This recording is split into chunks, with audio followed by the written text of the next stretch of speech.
Hello everyone. We're just waiting for Jacob to come back, and I thought I'd start the stream so we can listen to this nice music. Because I like the nice music. It's nice. This stream will last for as long as I feel like it. It might be half an hour, it might be 2 hours. Yeah, never. It won't be longer than 2 hours though, because then that'll be midnight and I have work tomorrow. But apart from that... No, embrace the goblin hours. Do it now. Okay, cool. I've started streaming, by the way, just because I wanted to. I was like, yeah, listen to the music. But I'll just finish thinking it doesn't really matter anyway. But like the reason, yeah, I remember it coinciding quite well with the Switch was because I bought Ultra Sun. I had fun with that game. I actually never finished it though. I need to finish that game. But yeah, I very much enjoyed I have like criticisms for it, especially the fucking opening of that game. But like, I really enjoyed Pokemon Sun for being a very different game. You know, with the trials and stuff like that. I thought it was at least something different without it being cringe. I enjoyed X and Y as well, but I remember that feeling a bit of a step back. It felt like it was quite derivative of the other games. But like, I remember thinking this is the last time, because I literally was the guy that only bought like the 3DS and the handheld consoles to play the fucking Pokemon games. I played other games, but that was like never the reason I bought it. And same. I was that way too. Yeah, but then I was just like, I remember with like Ultra Sun and Ultra Moon, and I enjoyed those games, but I'm like, this is the last time. I'm not buying a console just to play Pokemon. You know what I mean? Like, I'm not buying another handheld. I was like, if it comes on the main console, I'll get it, because obviously I've always liked Nintendo main consoles anyway for other games as well. Even though Pokemon's always been my favorite. And then literally then Sword and Shield was announced for Switch, and I was like, okay then. But I remember that being like one of those like nicely timed things for me, because I was like, you know what, never again. And then Nintendo seemed to have the same idea. Yeah. But I find it bizarre that Nintendo for the longest time had that like insane attitude of like, we want it to be on handhelds to sell the handhelds, but then it's like, yeah, but all you're doing is stopping people from buying your regular consoles and getting pissed off about it. Well, they did XD and Coliseum being great. Yeah, but I don't think they sold very well. And plus that was like, I think that was like what, 2004, 3, In fairness, 3, 4. though, is it really a surprise it didn't sell very well? Because if anyone fucking bought got them parents to buy them a Game Boy Advance by Pokemon Ruby and Sapphire, they probably weren't going to get a GameCube as well, if you know what I mean, to get XD. You know what I mean? You probably picked one or the other. That's true. And I mean, adult was different, but as it was mostly kids, because to be fair, at that point, Pokemon was still a mostly kids thing, because of the it's only really our generation that's kind of done it, because we grew up with the originals. Yeah. Like, we're like the adult generation of Pokemon. Like, we were there from the beginning. Like, it wasn't for an adult audience before. You know what I mean? Yeah. Which isn't a good or a bad thing. It is what it is. If you got bought that because of this, because of like, you know, little Timmy, I want a Switch. I want a Game Boy Advance because I want to play Pokemon Ruby, and the parents were like, okay, little Timmy, we'll get you the Game Boy Advance. And then here's XD Gale of Darkness is coming out. Mum, I really want to play this game. Like, we already bought you the Advance, little Timmy. Shut the fuck up. I played the demo of XD at Kmart. I don't know how many people out there remember Kmart. No, I don't, because it never existed here.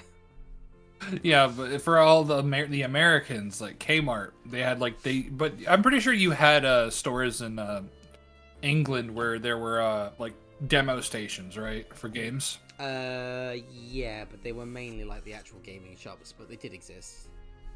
Yeah, for us it was like in Walmart's, Myers, Kmart's, that kind of stuff. Yeah, I mean, I think a few of the big shops had the occasional one or so, but it was never really it was usually like Game had it, and Game is a store that sells video games, but it's kind of dying.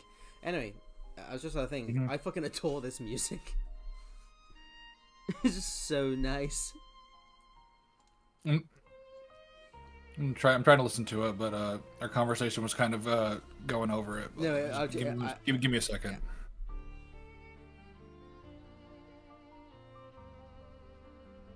Yeah, that's nice. I like that. I really enjoy this game, but I don't know, because it's usually not the thing that's on my mind. But the soundtrack is the best thing about this game. I fucking love all of it. It's like, it's always just so kind of pleasant to listen to. Now I've got to remember where I was at. So this is I could never get in. Have you Sorry. Sorry, no, I was just gonna say, have you joined one of these before for this game, or? I have, yes, Okay. I believe. It was when you first started playing it. Well, I was just going to say, because we can kind of just keep chatting over it unless I've got like a reason to think, because it's a visual novel kind of game, and this is my second playthrough, so...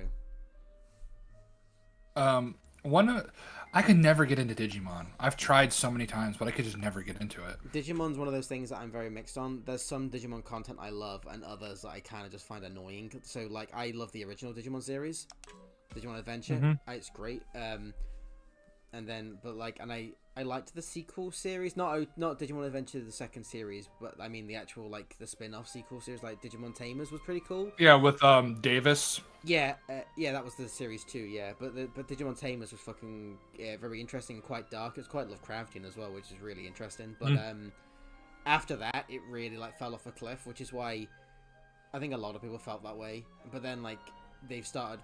Well, they hadn't started. They did like a series 3 as a series of movies, and then they did the other movie, and it was like, yeah, this is that was really a cool way to end it. It wasn't perfect. It was flawed, but it was cool to carry the original story on.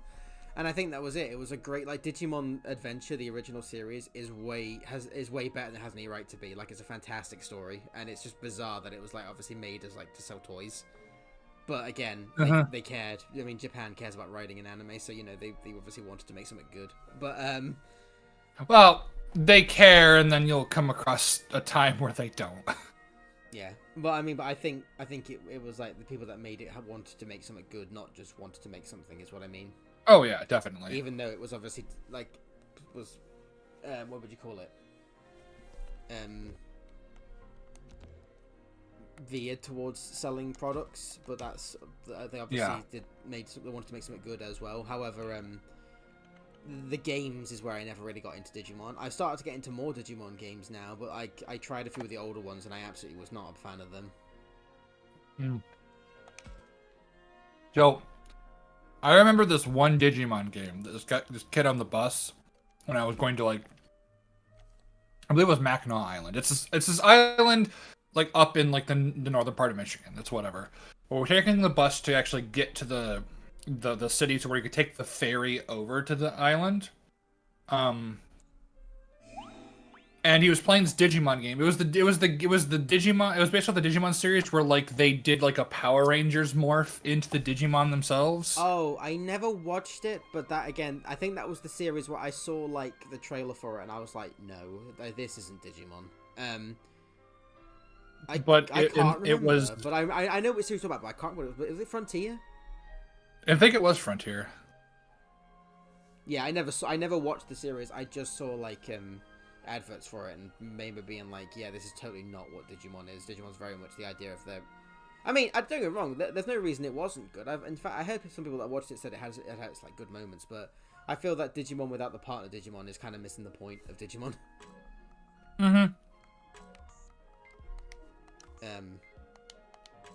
I like how there's this I forget what it's called. It's this Pokemon manga where they have a similar idea. Where like they just like some guy I think like just starts turning into Zekrom and like doing some weird fusion thing with it. Yeah, again, I feel that's kind of missing the point. Nah, that is missing the point of Pokemon. They do this a lot, don't they? Where they want to innovate, but they're like, I know what, let's just change the thing that makes this cool. It would be like if like, I mean, this won't happen, thank fuck. But it would be like if Oda was like One Piece. I need to innovate One Piece. I'm gonna make Luffy join the Marines. You'd be like, you've missed the fucking point of the entire show, mate. Now, luckily, Oda's not a fucking idiot, but you know what I mean. It's like that level of stupidity sometimes. Yeah. Oh, they Ryan Johnson's one. Yeah, well, Ryan Johnson's One Piece. Well, they kind of did it with Doctor Who though, with Jodie Whittaker, and it was actually the supplemental material though more so. So I don't know if you ever saw it or heard about it, but in the David Tennant, in the David Tennant era, there was a series called The Family, and they were trying to take the Doctor's regeneration powers. Yes, that's a good ass episode. It's a really good 2-part story. It's absolutely fantastic, but like, and then remember how the ending was though, is how they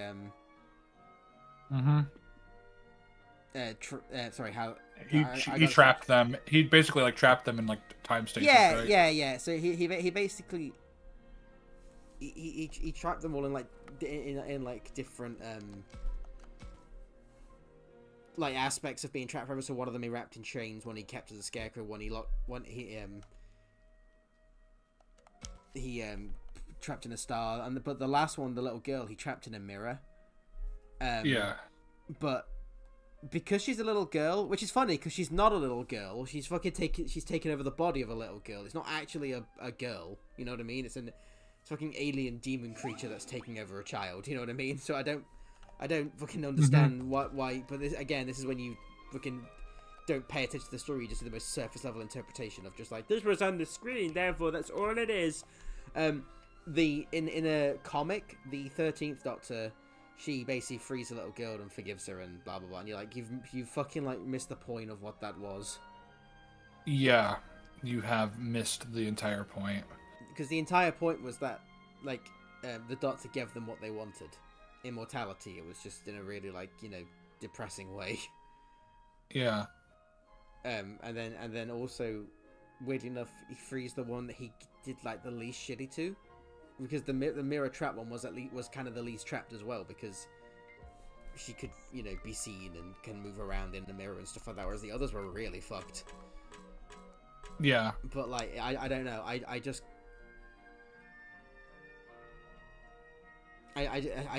that's that thing there where you're like, I want to make my Doctor a more compassionate Doctor. It's like, okay, how are you gonna do that? I'm gonna, and you're like, yeah. Yeah, I know, you don't know what you're doing, it's fine.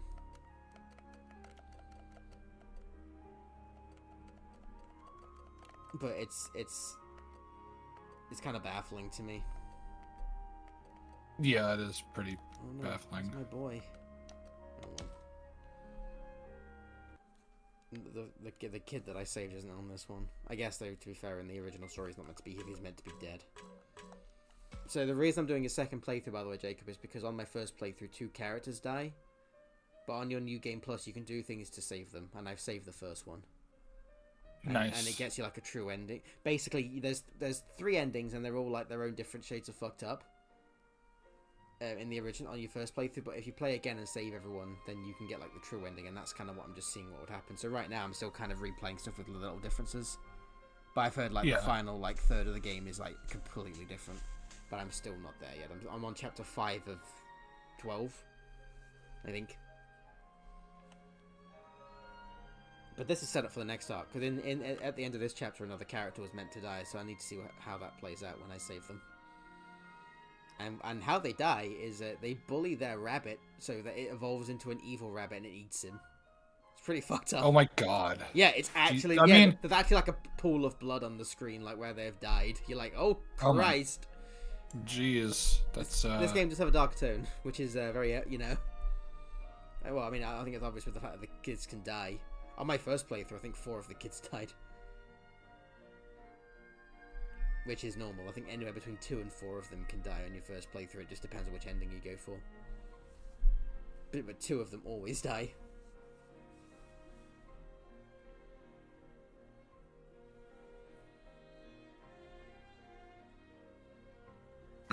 Because like that's the whole thing in Digimon. Like depending on how you treat your Digimon depends on what their evolution will be. I think it depends on which era of Digimon you go into. This one seems to be a bit more of a give and take kind of thing. In the original Digimon, like in Digimon Adventure, it was the Digimon evolved based on the potential of the kid. So if the kid was doing something fucked up, it would fuck up their evolution.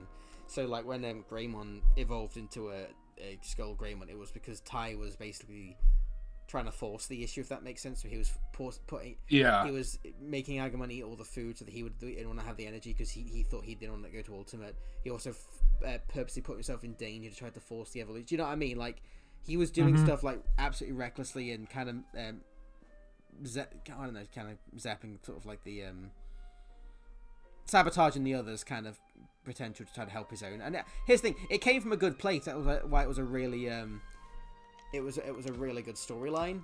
But like you watch it, you're like, oh Tai, what are you doing, buddy?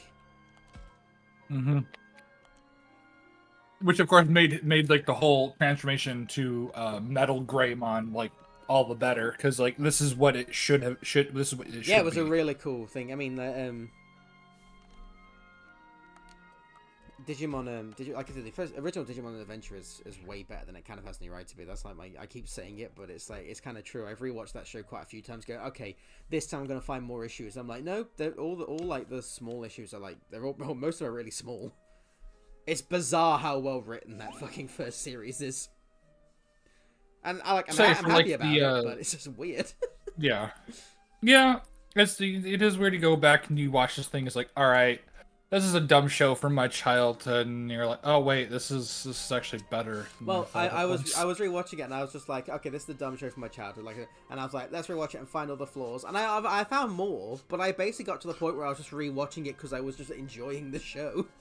And then it ended. I was like, oh, it's over now. That sucks. I was like, wait, I fucking loved watching it again. I was like, man. Maybe things weren't as bad as people say they are. It's like Alex has said it a few times. I think he's kind of he doesn't think this anymore. But like he was thinking, wait, are we like more critical of stuff just because we're older? And I'm like, I kind of see where he's coming from, and I think he's not entirely wrong. But there is a general consensus, I think, that stuff about like 15, 20 years ago was just overall better written. I think that is true. Just in terms of like the average, obviously. Now, granted, that's what I mean. did, We still get great stories nowadays. They're just so much. They just don't happen as often. Yeah. I think we used to get way more mediocre stuff that was fine.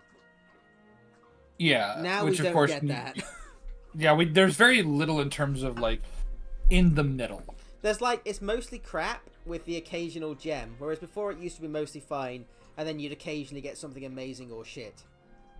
Mm-hmm. So like it used to be the average TV show was a 5 out of 10. Now it's just like, yeah, it's just not. It's like the average TV show now is like a 3. Mm-hmm. And it's just like,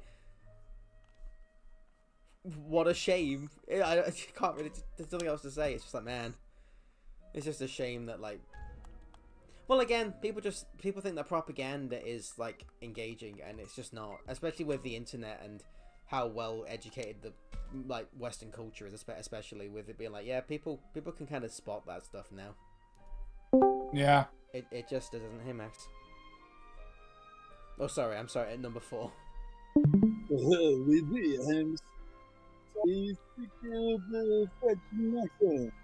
Oh my god, he's French. Kill him.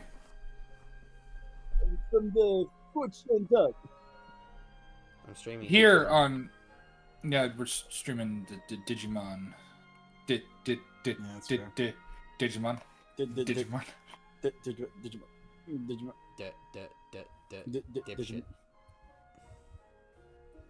Alright.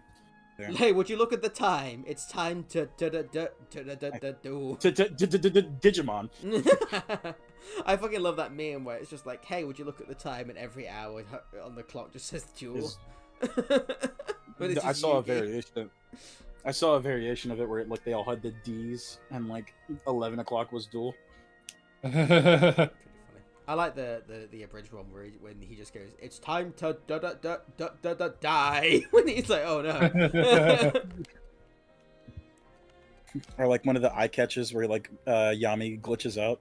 It's time to. It has been such a long time since I've actually kept up with Yu-Gi-Oh! Abridged. I have like up to date now, but it took I didn't realize until earlier this year that I had missed an episode from like 2 years ago, and then I did catch up. I was like, wow, I didn't realize that I hadn't watched it for that long. And from Brooklyn, Japan, it's Joey Wheeler. Fucking love that joke. It's almost over too.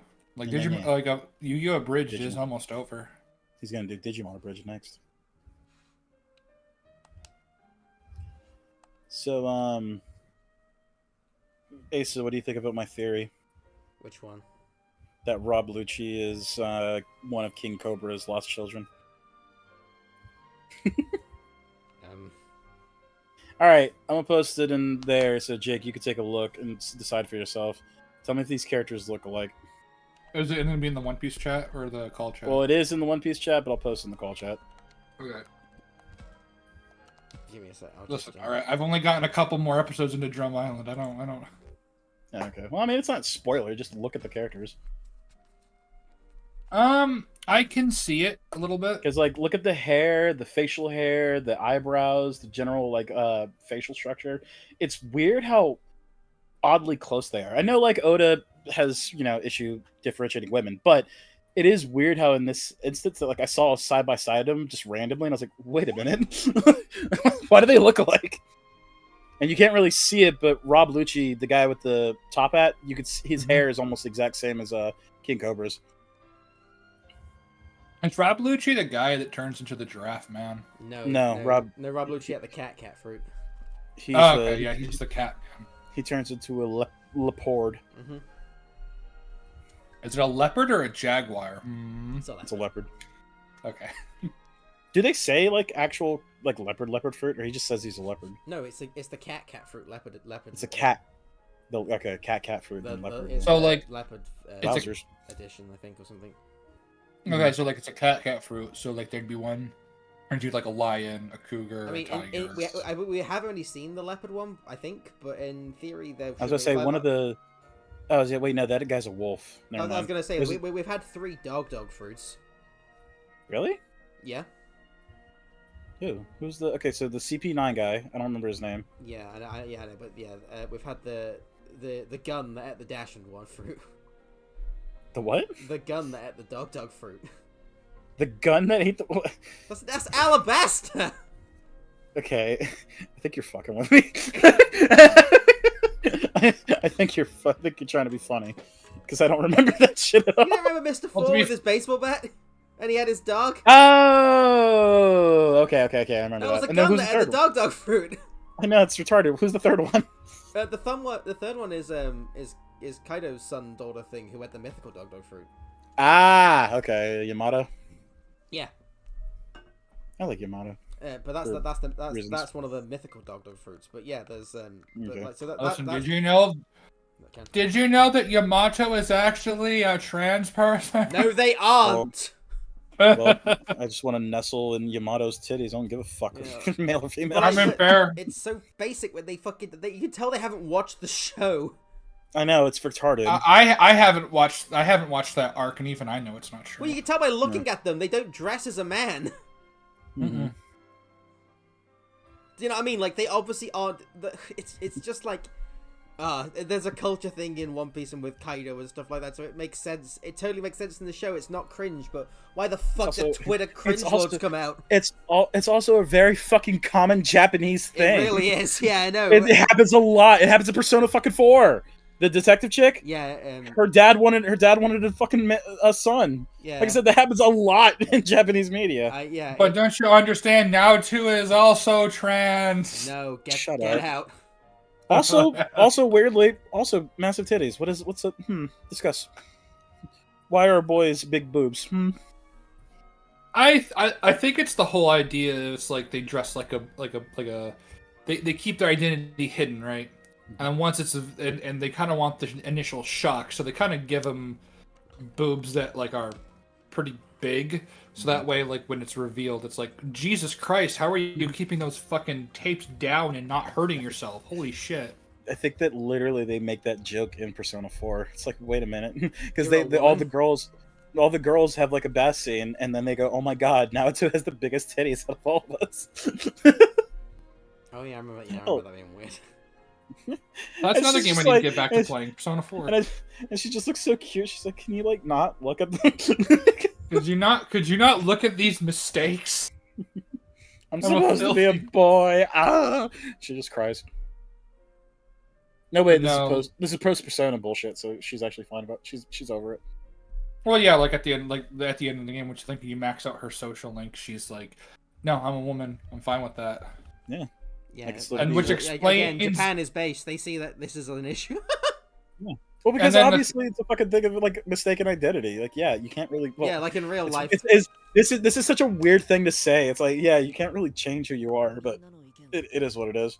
Well, isn't it also a part of it was just for her to like avoid sexism within her profession? Yeah, that was. Well, no, that's part. Well, that's part of it, but it's mostly her father. She had a lot of. She didn't face abuse, but she faced disappointment, or what's it said? It's like unstated disappointment. Basically, her dad never like really acknowledged her achievements because he really wishes she was a boy. I don't think he was outright abusive, but it was unfortunately something that I think he was like dismissive. Yeah, exactly. Through his dismissiveness, it was worse. Because let's remember, every palette, or they're not called palaces. Fuck, I don't know what they're called in 4. But everything that you enter in 4, those are the manifestations of their like what's Well, the word? it's just like it's like a room inside of just a really big castle you climb essentially. I forgot what they're called, but they're not called palaces, not called forgot. castles. No. Yes, but, same. But like that's the thing is like Kanji, because he feels sensitive and stuff like that when he's supposed to be a big tough guy, like his inner monologue tells him that he's a fucking the gay person, and it's like, but it's not true. Like it's okay. Your mask almost slipped there, Max. A little bit, but it's but the whole point. A bundle of sticks. Oh my god! But the idea, but the but the idea is that like. But the idea is that just accept who you are. You can be multiple things. You don't have to be subjugated to one thing. And that's what I like about his persona, because he actually punches it in the face before like accepting it. Mm-hmm. Kanji's the best. There's some great characters. I honestly like. I prefer playing 5 for like mechanic wise, but I think 4's got a better story. No, yeah, 5 mechanically is fucking a masterpiece. But like, I 4 I found 4's overall. I thought it was so engaging. Like, I mean, I was definitely like trying to work out who the killer was, and then when the game lets you guess, I was like, oh, I got it! And then when I got it, I was so pleased with myself. You're so fucking pleased with yourself. But yeah, Jake, Unfortunately, I'm not going to say what it is, No, but yeah, Jake, towards the end of the game, you were offered a list. Oh, you know. Oh, you know. Okay. But the thing is, I watched the anime before I played. I've okay. never seen the anime of either of them. So the thing is, though, at the time, I wanted to play it, but I could never get a hold of it because I didn't have a I mean, I had a PS2, but I could never find like that game ever. Yeah, back in the day, shopping for games, especially like really niche games like Persona, would have been a pain in the ass. Like, yeah, I remember those kind of days. Mm-hmm. So the closest thing I had was the anime. Yeah. So, but like, it's mechanically, like I said, that's kind of what makes it like a little bit better than Persona 5, is because it relies on you, the player, to like, okay, here's the list of every fucking named character in the show who's still alive. Like almost every Figure it out. character, isn't it?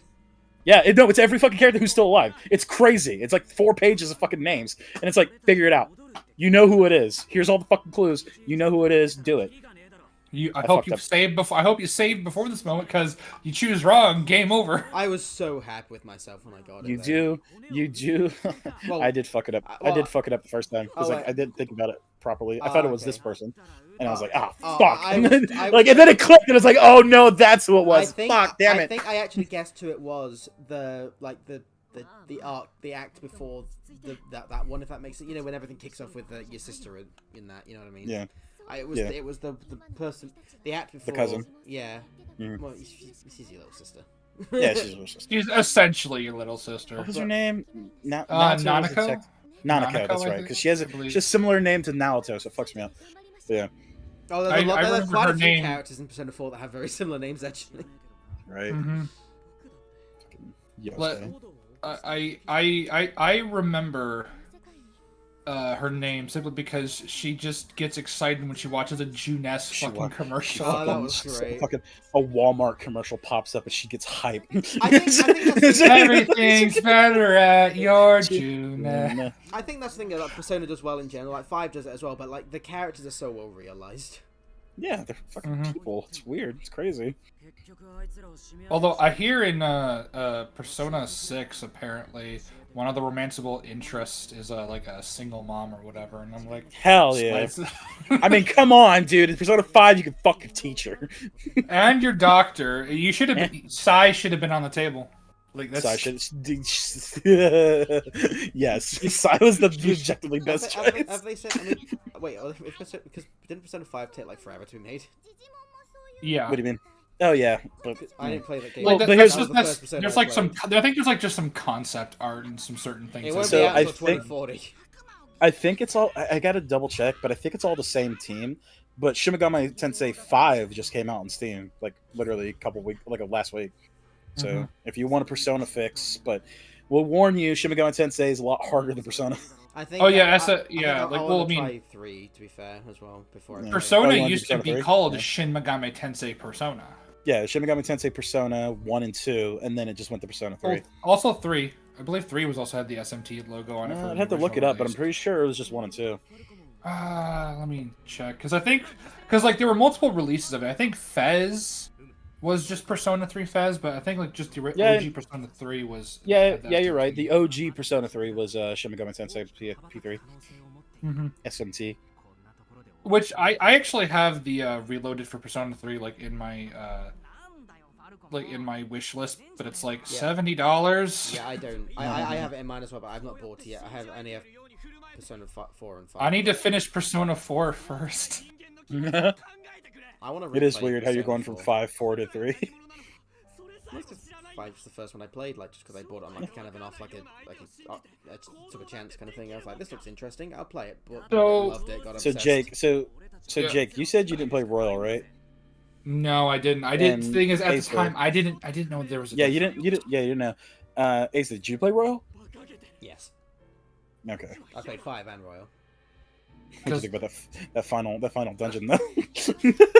I like the fact that I think it's a shame that they couldn't just release it as like a DLC. To be fair, I think it's a bit of a scam for the PlayStation players. But Persona 5 Royal at least does change a few mechanical things also. It's not just like yeah.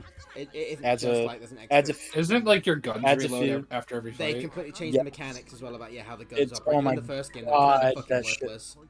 Yeah, they were so worthless because you just pull out the gun and you fire one time, and people like Anna and not Harrow, Anna and somebody else when they fired their guns. Yusuke, I think. No, because he had a rifle and he could aim. But I think it was just Anna now that I'm thinking about it. But yeah, Panther, her gun would fire at random things in the lineup. So God forbid you had one person who was weak to it, but then you had another person who reflected it, and you would just bounce the fucking bullet back at you. Yeah, it wasn't very well designed, but then in fairness, they learned that. But And like I said, honestly, yeah, making it a fucking actually reload per thing. So I'm Don't pretty you sure another it's- member of the Phantom Thieves too. What do you mean? Oh yeah, Isn't Kasumi. Yeah. Yeah, she's great. I forgot her name. Oh, Hmm, her excuse Phantom me. Thief name. Yeah. I'll look it up.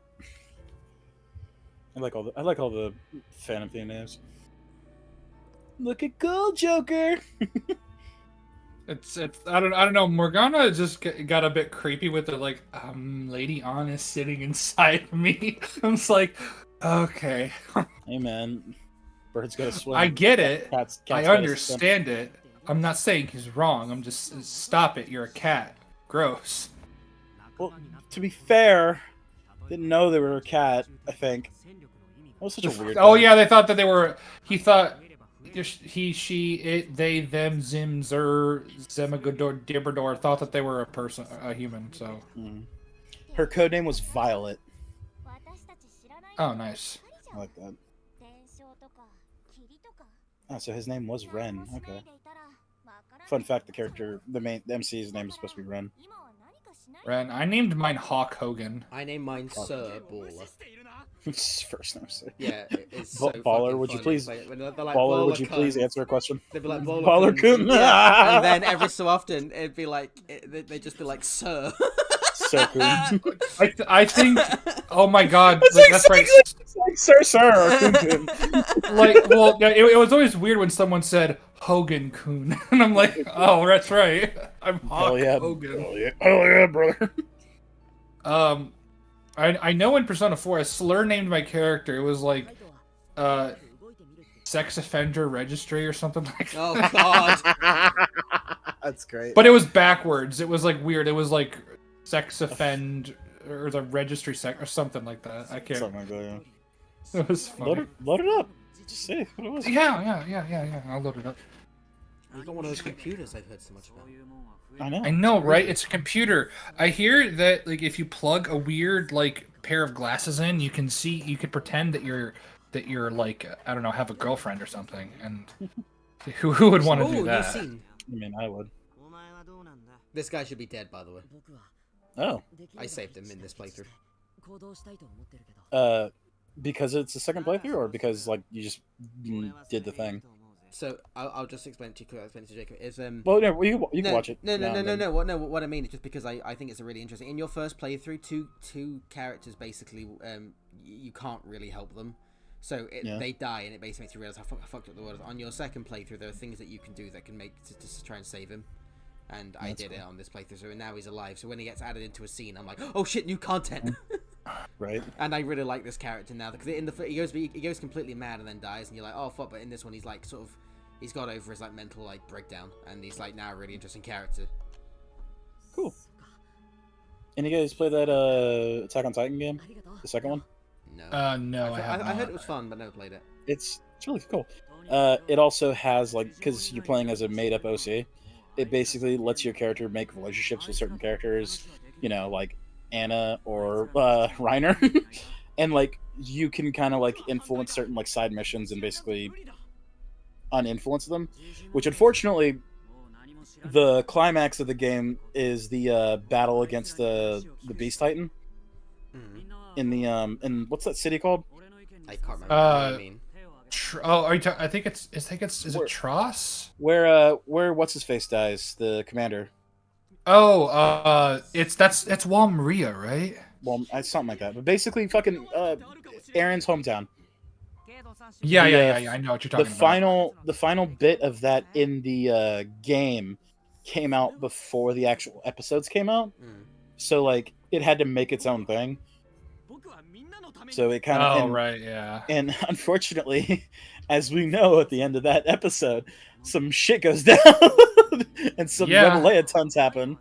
So unfortunately, the game operates under the assumption that the Titans are just Titans, that they're just, you know, big zombies. Oh yeah. Yeah, this is my name. Oh, I love that fucking music. Registry Saxophone. That is what Slur decided to. Or sorry. It would be Dredgesty. Yeah, Dredgesty. Saxophone. Yeah. Sex often? Yeah, sex offend. Well, the thing is, sex offender registry wasn't really a. It doesn't fit. Because like, doesn't it do last name first name in this game? Sometimes I always forget how it works. No, Yeah. it's first. You do your first name then your last name, but then it just depends on the dialogue. Depends on which one you get called. Like, Yeah, exactly. Like most people, like on my one, most people call me Bolakun, but then it was like when you talk to friends, you just originally hear like Sir. You'd hear them go Sir San, and I'm like, what the fuck does what?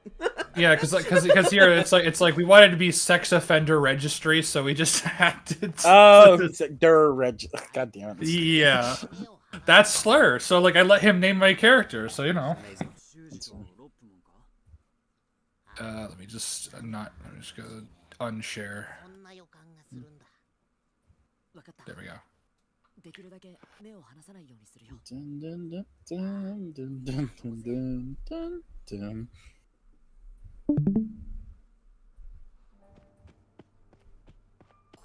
As a usual thing for anyone that watches this, just make sure to grab your free bottle of Natank that can be found at any good store in the United States and America. Natank is an important part of just life in general. You know, you're hungry, Natank. Itchy skin, Natank. Wife's cheating on you, Natank. You're out of Small gas, pee-pee, and you need to put it in your Natank. car, Natank. Exactly. It just does everything. You need to have sex. It won't help you, but you can bribe somebody to have sex with you with Natank. So, because everyone wants Natank. So, Exactly. Everyone wants a piece of that Nadik. Natik. You're struggling with that one, my man. Okay, fine. Everyone wants that. Let him cook. Everyone wants a piece of that Natussi. Everyone knows that a chef's in the tank has no place on the battlefield. Yeah. Exactly. You know, let's say about a man with a large bottle of Natank. And that bit where fucking where he fights Sanji fights the ramen dude. You know, he starts spitting those knives. He just starts spitting bottles in the tank. My fucking ramen Kempo. That was a fight. Love that fight. Wait, Jake, where are you at? He's on Drum Island. Yeah, Okay. like they just the bit basically Sanji's unconscious. Yeah, Sanji's unconscious now. Luffy has to climb the mountain to Dr. Lady's house. Hell yeah, Dr. Kura, fucking baddest bitch on the fucking. You know, if she didn't have such an old face, would. I mean, I don't know. I mean, You still would? I don't know. Like, I feel okay. Here's the thing. It wouldn't be an initial. It wouldn't be an initial would, but like if we're like it's late at night at the bar and Kura is still there, I mean maybe could be fun. Could be very fun. I mean she's a doctor. Trust me, I'm a doctor. I'm a doctor. You know who I had a weird thing for? Asa? The mirror bitch from Whole Cake. What and why would you cut? Like, why would you fancy? I don't know. At first, she was really ugly and hideous. I'm like, oh god, get the fuck away from me, you fucking horrible person. But her relationship with her brother and like their backstory, I was like, oh, that's kind of cute. She's a really good character, but she's a really good character. Like it's but weird. Everyone in One Piece is a really good character, even the bad guys. That's why it's so good. I know. It's not fair. There's so many good characters. Stop doing it. Tell One Piece to stop being peak.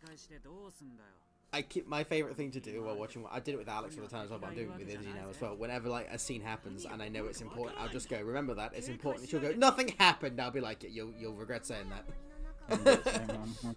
Nothing happened, says you, bitch. Anytime they say Gold Roger, it's like, huh?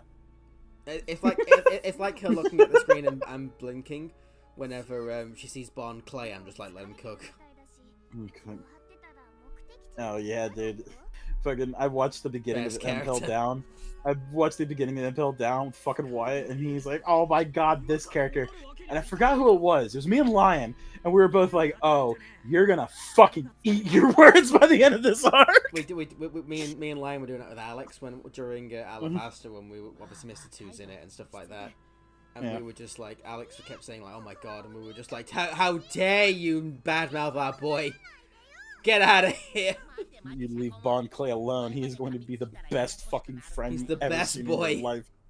It's crazy. He's the hero of fucking the entire saga. Peak best friend, and he's MVP for a while. He's so cool. He's so cool. He's so down. It's to, crazy. Like Oda, please bring him back to like join the Straw Hats, please. We didn't see him die. Come on, please. Well, he's please. He's canonically not dead. Oh, he is? Yeah, there's a cover story in the manga, but obviously not in the anime. But he is now the new queen of Impel Down. Really? Yeah. That's awesome. I love Bon Clay. So he's you know what was that called? In the secret floor now. New Karma. Yeah, he's like the leader of that now. Cool. Which is why people are very excited because obviously there's a lot of hints that Impel Down's gonna have another breakout. Let's go. So, because obviously a lot of things about a lot of characters that are in there and stuff like that. So, yeah, so it might happen. There's still theories that we're gonna have one more Straw Hat join the crew. Because Luffy always said he wanted 10 men. Crocodile. No, he's not recruiting his own mother. No. God, what is that theory? Crocodile is his mom? What? I mean, no, but there's this theory that's weird that goes around, and it kind of has like some like it's not entirely insane, but you're like, please no. So there's a character who can fucking swap people's genders whenever the fuck they want. This character knows Crocodile, and apparently this character knows something intimate about Crocodile, and like whenever it comes up, Crocodile's like, shut the fuck up, shut up, shut the fuck up. Like, he's so defensive. I mean, like this guy who's super cool and collected, by the way, he's always chill, he's always in the driver's seat, but like the second he gets pushed by Ivankov, he's like, shut up. I mean, I would say there's probably very good reason to think that Crocodile was a woman at some point, but maybe, I don't know. No, I don't mean that will be it. I just mean I see that as like that being a very. Oh yeah, the theory. Well, the theory has legs. That's what I mean. Yeah, there's a lot going on, but then it could be anything because obviously Ivankov's very important in a lot of other areas, not just the gender swapping. Well, I'm curious how it's gonna all resolve because what is Buggy, Mihawk, and Crocodile called? What's their thing called again? The Cross Guild. Because the Cross Guild is like obviously set up to be like, oh, these are going to be the final bads. like, you know what I mean? What do you think? Do you think Buggy might get like a crazy Gear 5 thing? Have you seen the theory for what Buggy's awakened devil fruit is? And I think it's hilarious if true. My God, what? So the theory is like, know. because you know the idea, right, is for like, when you have a devil fruit, obviously, blah blah. The paramecia ones, either you can do some externally or internally. Yeah. When you awaken, and then when you awaken, it expands. And stuff. Yes. So what the idea with Buggy is that he could split atoms, and you're like, oh god. What? Well, he can't split other things, can he? No, but when you awaken your devil fruit. What do you mean? Like Luffy couldn't turn other stuff to rubber. Yeah. True. That's true. But like, wouldn't that just be insane if Buggy, the comic character, could fucking make nukes? You'd be like, oh my goodness. Oh my god. I mean, that's more like a kind of it's like a half joke theory, but you're like, I don't know, like that could happen. Oda would do that. It does have weight. And like I said, Oda could do that to fuck with us. And it does feel like I said, it does feel like the guild is set up to be like, oh, we're the new. Well, Buggy's technically the new emperor, but we are in control of Buggy because fuck Buggy. It's so. It's yeah. Like, so, this one. I mean, Oda's such a madman that there's like no theory that's probably like completely out of like reach. Yeah, like I think that it could. Like, there's so many times where it's just like there could be a lot of explanations for things, and none of like very few explanations are like completely stupid. There are some, but. Yeah. Most things, if you have any reference, is possible in the world of One Piece because that man is insane and he remembers everything. I need to get back to it. I might do it tomorrow, but I mean, Egghead has been like such a callback to like every fucking thing. Well, I was about to say because I just figured out how to get like my fucking Crunchyroll set up and shit like that on my TV. So I only watched the one episode, but I've seen Jinbei, Luffy, Chopper, and that one chick land on the island. Yeah. And I've seen the doctor save the rest of the ship. Ah, yeah. Yeah, I was like, that wait. That character that's been hinted for like 20 years. And it's like, but what? It finally turns up. It was fucking great. But it's a chick? It's like, what's going on? I know, right? It's so fascinating. You immediately go like, what's going on? I need to know. It's amazing. It's pretty good. But then it's a really boring arc and nothing happens in it, Max. So don't worry about it. Dude, you can't say that. I already know that my boy fucking. But Adam it's what Sandler, other people keep saying, and I don't understand. I know that my boy Adam Sandler and fucking Luffy get into it, and I want to see that. And I've heard that the first episode has some crazy shit as well. Like when everybody gets there. Yeah. Is it a Zora moment? Yes. Well. Zora has a badass moment. Cool. Because goddamn, dude, try to peak both the king fight and then putting the fear of God into Kaido.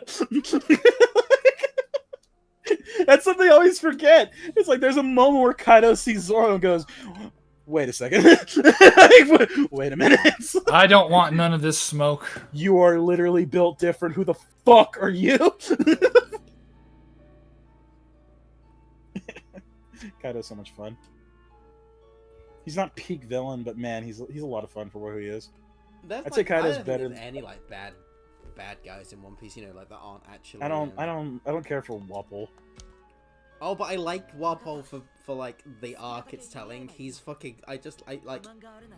It's entirely. It makes total sense with what you learn later about the fact the world government would let someone like that rule. Right. Well, yeah, because Wapol's a fucking retard. Yeah. Oh wait, have you met Wapol? Yeah. We've had the thing on the ship, and then they've had Wapol attacking the village to land at, and Wapol's literally just rocked up to Luffy and his two unconscious friend, and just gone yeah, and that's where the episode ends. No, Wapol's a fun bad guy. He's fun, but like I don't know. Oh no. What'd you do? No, not. It's about One Piece. You're not gonna like stuff coming up. Oh no! Why? Because Wapol is like fucking integral to like the entirety of world politics at one point. Why? He is insanely important to like the world, like the plot of like what's happening in the world right now. It's incredible. That fucking big jaw motherfucker that Luffy... What, did Luffy hit twice, I think? Yeah. Like, both fights? Yeah, he is incredibly important to, like, everything. It's insanely funny. There were so many memes about... Wappo is the key to all of this. Oh yeah, he's a funnier character. One of my favorite memes was there was a thing like Oda. It was like Oda-san, can we please have Eneru back and see what he's been up to? He just goes, all the best I can give you is Wappo. And everyone was like, why? It's like, can Kuro come back? No, okay. Can like Don Creek? No, Wappo. Oh, okay. Don Creek's fucking cringe. I love Don Creek. He's so stupid. I know. Also, I also don't believe them being like, he is one of the most feared people in the East Blue, gets fucked on the Grand Line instantly. You're like, right now he's shit.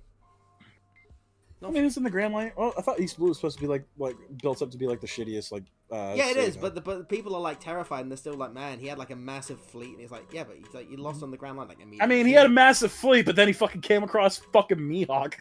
Like, talk about shit luck, like a shit roll. It's like, by the way, Mihawk just happened to be roaming around. Well, they say that wasn't just it. They say that they had like problems with like at sea in general, and then while they were trying to leave, they ran into Mihawk. So it was like a bad to worse situation. Oh, see, that's why I misinterpreted it. I thought it was because they literally entered the Grand Line, and then Mihawk happened to be crossing the path. No, I think Mihawk was crossed that pass when they were like planning on leaving the on the way out. And then he chased them out because he was bored. Yeah. I was like, I'm gonna fuck you all up because why not? But yeah, hey, there's this green hair fucker. Why is he putting his sword in his mouth? I find Krieg like the most boring One Piece villain, I'd say. I think he is like. I don't know. I don't think he's got really anything going on. Yeah, like he's just kind of like a cunt for like barely no reason. I mean, he's a fine bad guy, but he's totally neutral to me. I'm like, yeah, he's alright. He does what he needs to do. I would like Jin to at least make a appearance because I thought he was cool. Who? Sorry. Remember the guy who shows up? Oh yeah.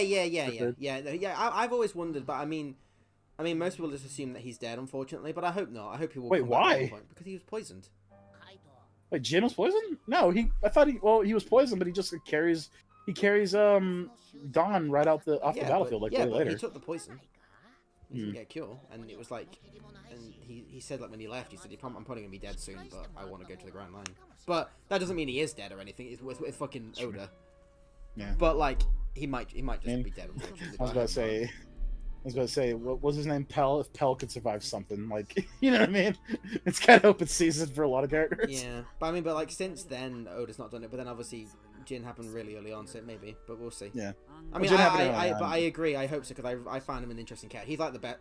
I think he is way more interesting than Dog Creek. Yeah, because he's fucking loyal to a fault. It's beautiful. Like he will fucking lay his life down for his loyalty. It's really fucking like tragic the way he's chill because he's a really chill dude. Yeah. It's fantastic. It's crazy. It's almost like fucking Oda knows how to do characters. It's wild. But, somebody posted IMDb's like most watched shows of like this year, some shit, and fucking One Piece is sitting solid at #1, like over like House of the Dragon and shit like that. Shit, because it's wait, like the original One Piece or the just Netflix? One Piece. Just One Piece. The show, yeah. I just find that fascinating. One Piece is like I don't think people understand how incredible it is that a show that's been going on for 25 years and a manga that's been going on nearly 30 is still popular. You're like, that is insane. That's crazy. That's insane. And I don't just mean it's still just like Red. I mean, no, it's still like continuously, like even in Shonen Jump, like in the top 5, like most popular in there. And the craziest thing is it's still sometimes good. still #1. Yeah, and the craziest thing, that's what thing. It's 30 years of fucking material that's still fucking great. It's weird how like consistently good it's been for so fucking long. Because like I haven't gotten there yet. I want to get there because I like this character. But I've heard that Kuma's fucking backstory is fucking phenomenal. Oh, it's amazing. Like, oh man, dude. And like I said, wait, have you been keeping up with the anime? On and off. I'm up to date with the manga. So. Got you. I was going to ask if the Kizaru shit got animated. No, they're not yet. No, they're not there yet. No. I want to see it. I want to see Adam Sandler go. Oh. Kizaru does look like Adam Sandler. Jesus. Yes, dude. We meme forever. We were like in the Netflix adaptation. It should be Adam Sandler. Oh, 1 million. It should be Adam Sandler. Yeah. Literally, type in like fucking Jake. Type in Kizaru Adam Sandler into fucking Google. We also said that the first fucking picture you'll get is literally Adam Sandler photoshopped as Kizaru. We also said that we want Danny DeVito to be Wappo. I mean, that would be also be. Oh my god! It was so good. It's He so looks crazy. It's so he crazy. It looks so good. You know what's That's so great. fucking weird? I don't see it, but like it's because it's been memed so hard, it kind of just fits now. I don't see Inaru as Eminem, but because I've seen the fucking picture so many times, I kind of just see it now. So it's like, no, that's stupid. Now I can't unsee it.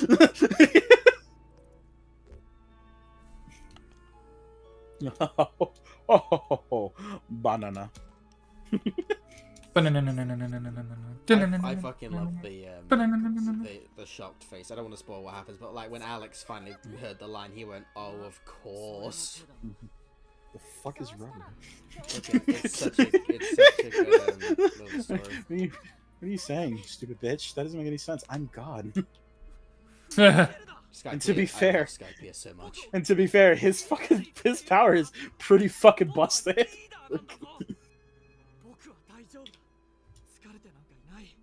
Oh shoot, you stopped. Power. Heal your wounds, Kizaru. Grow strong.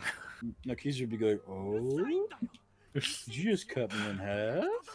Oh. or would Kizaru be more like What?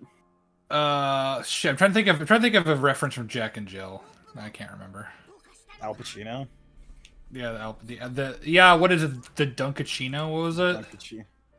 I love. He's like he would just be like, I like my Dunkachino. Dunkachino's so based and cool. I've heard this theory. So what do you think? That Aokiji and Akainu fought, but if Kizaru wanted to, he could beat both of them. I guess that would probably just be more how you look at it. I guess that would probably be more of a fan thing. I genuinely have no idea. I think I think they're all pretty even. I don't think Kizaru wants to be Fleet Admiral, but I think that's what I'm saying. I think in a that's fight, the whole thing. Is he doesn't really care. Like that's the thing. Well, if he actually give a shit. I think the thing as well that Aokiji like got beaten by Akainu, but I don't think it was like a guaranteed thing. I think it just. They fought for fucking 10 days and ruined an entire fucking island. I think if Kizaru got involved, well, I think it easily could have been like a similar situation, but you know, he obviously didn't want it. But yeah, I don't think he would have like dominated. It's just the way that Akainu. Fuck, what's his name now that he's fleet commander? Whatever, Akainu. Still the same thing. He's still the same name. No, he has a different fuck. Everybody's got like different names. Like, but now because apparently their admiral names were like weirdly not their names. That's why it's Kuzan now. But that's their first names, isn't it? Or Is their it? surnames. Yeah. I gotta look it up. Because I can't remember Akinu's. It's Seka something or other or something. It starts with S. Yeah, but that's just his first name or his last name. I always forget with cover to Japanese culture, but yeah. But like any scene we get with like them like hanging out, like just always seems like fucking Kizaru just doesn't give a shit. He's just kind of always lounging around. Yeah, that's normal for him. He's just a fucking dick. He's a douchebag, but he's chill about it. I mean, we got new admirals as well now, so. Oh God, he's a big poopy head. Fucking Groot, fuck that motherfucker. Oh yeah, that was like I was just like, wait, that's a fucking Logia type. Oh my god, okay. That's so fucked. It's so horrible. Just why you gotta do him like that? Like they literally just got done with Kaido. Why you gotta do that? The story just gets bigger and bigger. I know. And then of course the reason he stops is because fucking homeboy's like, hey, stop it. Yeah, that was such he's a like, cool scene. it was like, he just goes, nah, he's like, bruh, he's stop. And he's like, fuck shit, maybe I'll stop. I guess I'm stopping now. I love that like everyone's terrified of him. Oh yeah, 1,000,000%. And it's like, damn, he's done nothing. We haven't seen him do shit. Well, the latest episode of One Piece showed a Shanks moment, and it was fucking hilarious when you're like, why the fuck do you think you could do this? Not Shanks, someone else. Yeah, okay. I mean, it makes sense because that guy is stupid, but like you're like, yeah, we knew how this was gonna go, buddy. I keep seeing. I think I might have skipped an episode or something because I keep seeing Fujitori going ham with Shanks. Am I tripping? Is it like a movie thing? Because I've seen a couple like screens. Yeah, that from Film Red, yeah. God damn it! Because I've seen some fucking I've seen screens of Zoro fighting Fujitora as well. I'm like, dude, I want to see that. That film Red's really good. Really? Okay, I'll have to look into that. Can I I've- watch it? Yeah, obviously. It's fucking like just post. Is it just post? Wano? Well, I mean, canonically, it's weird because obviously it's still when there's Luffy is known as the Fifth Emperor, but it's not canon. Ah, okay. But, so it technically happens like during Wano, if that makes sense, because there's some stuff that's Yeah. in that. I It's a kind of like really how good some movie, how Broly technically happens during the Cell Saga or some bullshit like that. Okay. but it's It's fantastic. yeah, as I say, it's just fun character moments and good animation, right? Yeah, I mean, I think it kind of fits in just after Wano. There's just literally you have to forget the one line when somebody says it's the Fifth Emperor. But that's it. Yeah. Okay. Fair enough. We don't get any Gear 5 in there, do we? Yes, but not properly. It's more, Ah. like a hint of it, 'cause it was Oh, more- is it the fucking more Lord like a- Slug movie from Dragon Ball? Where did you? Okay, fun fact. Lord Slug was actually supposed to. You know who Lord Slug is from Dragon Ball, right? Well, I know from Dragon Ball Abridged.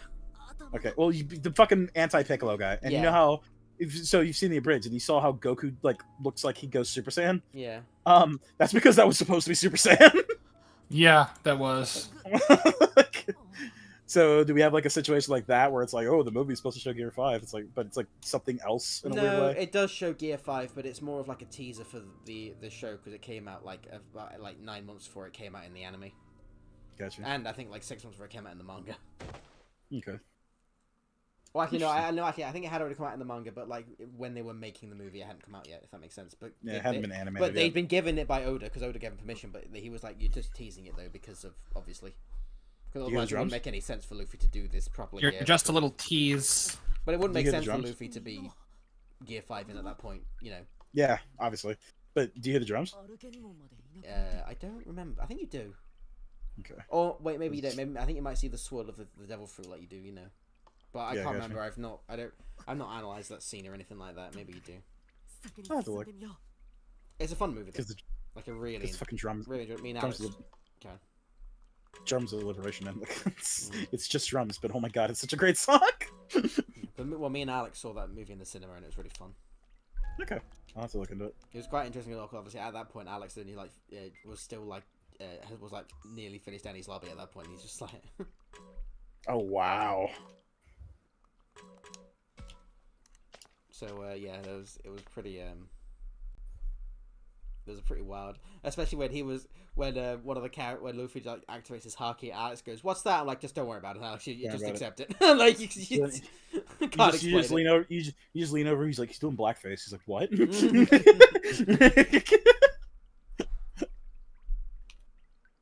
Oh, we're in the creepy section of the game. There's new music, Ooh, Oh no.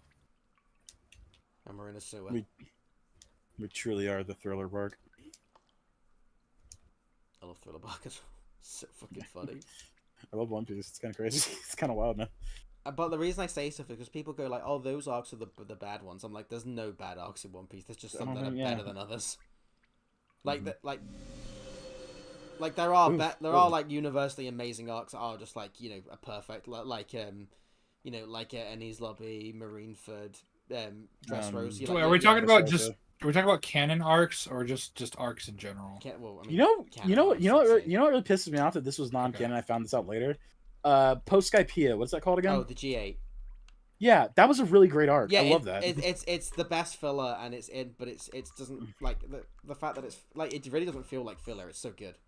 It's so good. Because I'm so I was fucking about to mad say that those like characters the didn't come back. Millennium Dragon shit after Arlong Park or whatever with the little Yeah, girl that was okay. Yeah, I wouldn't call it bad. It was just really dull. I enjoyed it, but that was more like it was kind of fun. It was alright. It was fun. There, Like I guess 6 out of 10, spoilers. maybe. I guess, but like post Punk Hazard, whatever the fuck those 5 episodes were, like that was actually kind of cringe. Oh, 'cause, what like- that guy with the pet fruit? Yes, and it's like, dude, you can't. It was only you 3 can't have- episodes, and still it was awful. Yeah, and I was like, dude, you can't do this because one thing I really hate is because that's the thing about One Piece is very consistent in how like strong or like powerful characters are, Yeah. and it's like, dude, you can't have Law losing after what we just saw. I was like, you can't job him out now. That is I do bullshit. feel that the filler got worse, like that one, and then the one before Whole Cake. That like the one before Whole Cake fucking made me cry. Refresh me. What was that? That's the one where they're trying to they go to a marine base look for food. There's that guy with that beast arm that made no fucking sense. Oh God! That was terrible. I feel like he's just unlocked a fucking memory because I was like, what the fuck are you talking about? It's And absolutely dude, god-awful, the second you said the beast arm thing, I was like, oh, that fucking that, guy. That was like an embarrass. Like his thing, the one like the Yeah. pet one was just kind of like it was bad. Don't get me wrong, but that like food one was an embarrassment. Yeah, it was terrible, especially because like what we got with the other Marine base with what was it called, G7? G8. No, G8. Yeah, that was I fucking think awesome. It was, especially I might with be wrong, actually. the commander is a fucking Giga Chad. He's so yeah, it's always fun. It's crazy. I like it when fucking villains are really or antagonists are really smart. Well, the other thing as well is I like him as antagonist because they don't just go he's comically evil now. It's like no, he's just clever and he's not even like really powerful. He's just a smart leader. Yeah, like what I mean is he's strong, but you know he wouldn't but he wouldn't be able to beat any of the guys in the fight. Like that's like the thing. Yeah, exactly. But he beats them with just sheer and then you find out his motivation towards the end. It's like they can go. Fuck, they're turning around. It's like I don't want to say too much or anything, but like that scene where he first meets Luffy is oh my god, he so just good. goes. And he just goes, "Really, dude?" Yeah, I like that they just have like a chat. Yeah, it's just like, and really, like I'm gonna let this slide, and you're making this fucking more aggravating because you're taking my food, you asshole. God, that shit was so fun.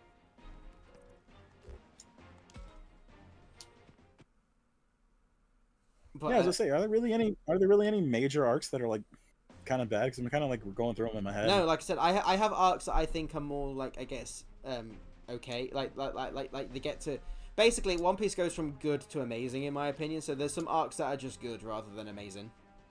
Yeah. Oh, yeah. So Jake, you're actually past this point. I do have one little issue. Oh, I have loads of issues with some arcs in One Piece. Don't get me wrong. I just find them most of them minor. Yeah, it's fair. But like the Vivi thing was a little weird. In which? Well, yeah, how it's like, this Baroque like, Works, fucking, but it's this like Baroque Works agent is all like, oh, actually, I'm a secret princess from an island where the leader of Baroque Works is actually taken over, and I know his true name. I'd be curious to know what Oda was thinking in that moment. If it was like an actual, like, I'm curious if it was like a last minute thing or whatever. It was because it does. It was. It was. She was not. Yeah. She was not always like. Yeah, when he first came up with her, she was just a one-off baddie. Okay, yeah, because her fucking like she's a different character from who she is like after meeting the Straw Hats versus when she first meets them. Yeah, no, yeah. She's a bitch. But at the same time, I think you can explain it by it being like she is putting on an act. She's trying to be in character. Like, yeah, I can see the defense for it. So I think it makes sense, but like it is like it is just a fact that Oda made just decided that that'd be a cool storyline, and he was right. But you know, yeah, he was right. It was because Vivi's a great character. Like everything about her during what was that called? The Whale Island arc or whatever. Fuck, it had a name. Well, I mean, it's Reverse Mountain, isn't it? Laboon. Yeah, Laboon. The arc is Reverse Mountain. Yeah, Reverse Mountain. Okay, so yeah, like her there, she's just kind of like lame, and I don't really care for her. So. Well, she was just like a generic bad guy at that point. She was more of like a joke character, really, because her and Mr. Five kind of are. Mr. Five, is he Mr. Nine? Sorry. Mr. Nine, yeah. I mean, Mr. Five's kind of cringe as well. That's fair. If it ain't Mr. 1 or Mr. 2, I don't give a fuck. I'll tell you what though as well. Yeah. There's actually another plot hole that comes from the filler arc. The drag. It's actually called the Warship Island arc. But... Oh, what? I was about to say Celestial Dragon. It's like, no, that's something else. Yeah, but you know what I mean, with the girl with the whisper fruit and the dragon and that, like that's actually called a Warship Island arc. But yeah. But there's actually there is a thing in that, which is why I've actually skipped for Izzy as well, because Zoro cuts metal in that arc, and obviously that's. Yeah, that's something he. Yeah, it comes into play when he actually fight Mr. 1. Yeah. God damn, Zoro's so cool. I love Zoro. I fucking love him making fun of Sanji after Wano. Don't mind him, Shinbei. He's just He's just number 4. You know, it's a fucking, and you know that bothers the shit out of Sanji because it's like, man, the motherfucker who gets lost all the time beat me. I love him just like having like a meltdown. I love that he's so upset that he takes ages to get a bounty as well. Mm-hmm. Hey Usopp, you seen my name, right? Nope. Not at all. He's just like, what do you mean? It's so funny. Mm-hmm. Like Zoro doesn't give a shit about that shit. He just doesn't fuck with Sanji. Oh no, he likes his bounty though. He was happy with it. Yeah, that's true. I mean, I think that's actually a funny thing that he in English and dub and the Japanese dub that's a bit different. Mm-hmm. In the Japanese dub, he just says like 30 million. Is that it? And he's more like he's like fake humble bragging, you know. Yeah, but in the English one, he goes like, that you know, 30 million. That's not bad. So it's actually like a different take. That's why I like watching it in both, because you get slightly different takes on the characters. Slightly different takes, yeah. And it's one of those neither good nor bad things. Just is what it is. Mm-hmm. Which is another reason I find it really cringe when people are like subs and dubs. One is definitely better than the other. It's like, no, they're different stories. They are essentially different tellings of the same story. Mm-hmm. A voice actor can really change a character, and I find it weird that we don't notice that. Like everyone's like, oh, the English one is always going to be worse. I'm like, no. I mean, that's not true. Exactly. I mean, look at Ghost Stories. Fucking look at the fucking first season of Attack on Titan. Yeah, the Attack on Titan dub. I don't know why people hate it. It's really good. Well, It started off really strange, but it got better. Well, I think this is the language some of barrier like thing. I've made this argument a lot, whereas I think the Yeah. reason a lot of people find like, because a lot of people say that, oh, the English dub is them all just shouting at each other. It's like, no, it's the same in the Japanese. It's just you have the language barrier, so you don't realize it. Yeah. Because you're not hearing them just shout the same thing at each other all again, which is still good because it makes sense why they do it in both versions. It's just like, again, I think you don't notice it as much. It's bizarre. Yeah.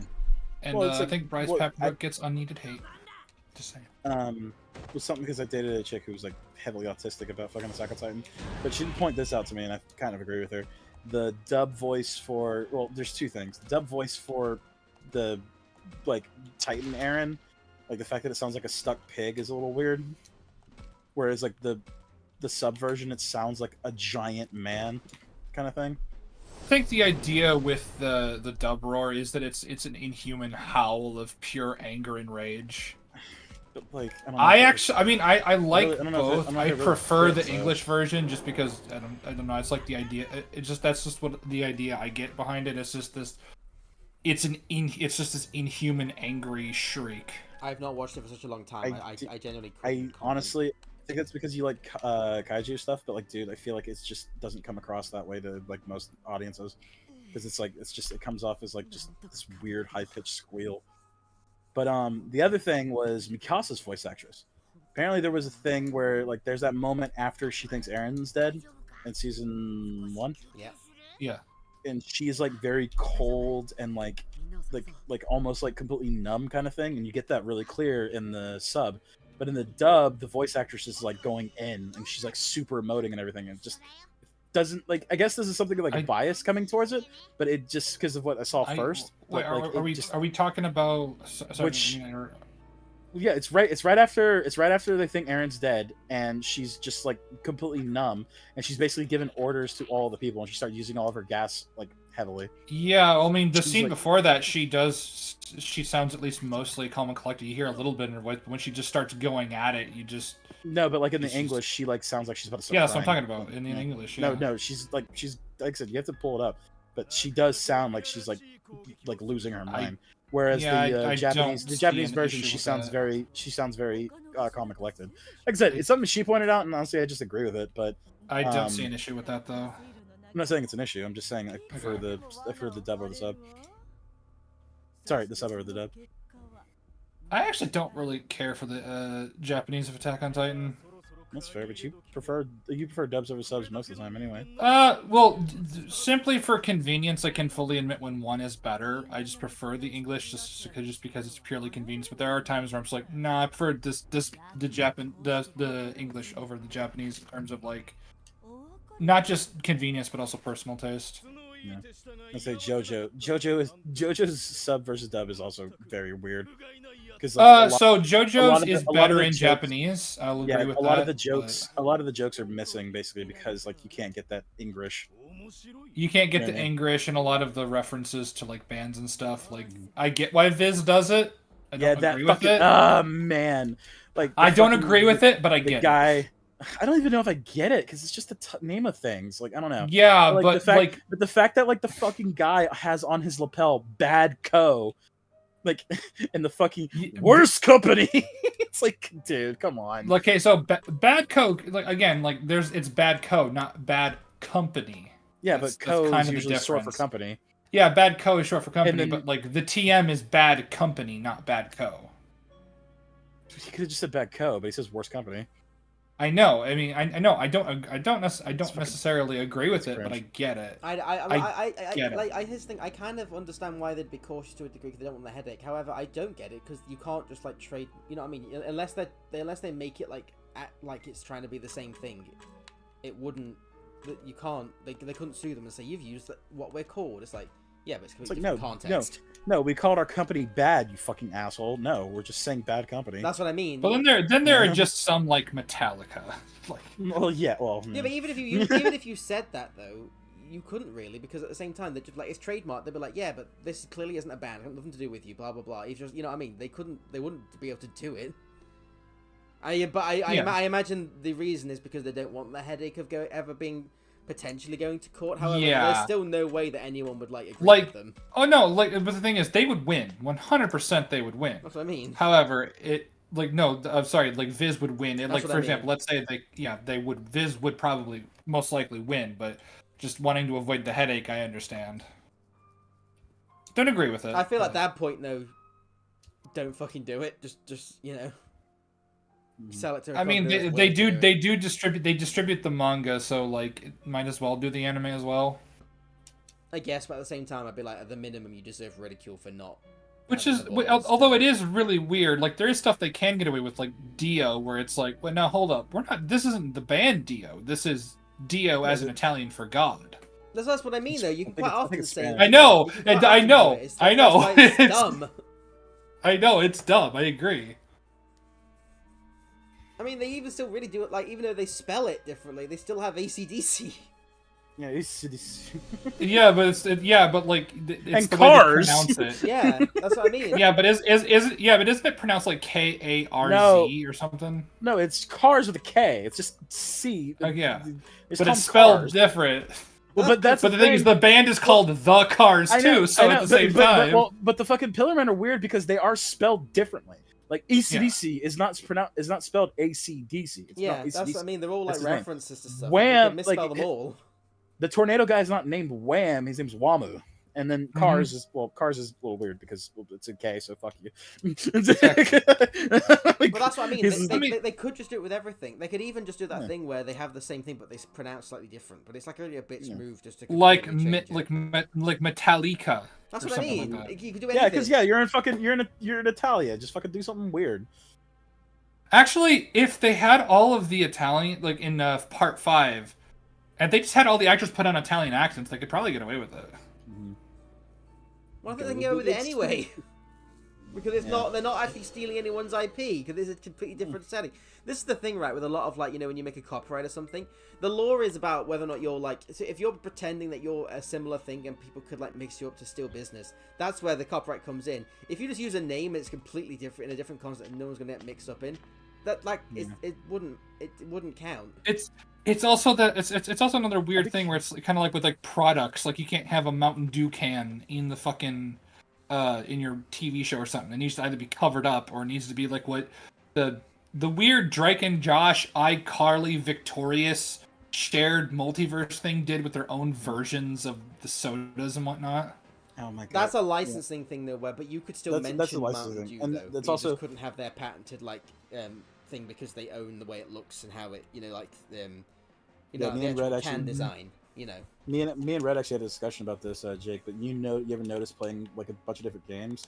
Sometimes you'll see what looks clearly like a fucking AK-47. It is an AK-47 completely, but it's called something like the KA-74 or some stupid shit like that. Or like the fucking M14. That's clear an M14, but it's called like it's just called like the ARA or some shit like that. It's some weird name. But that's also another licensing issue.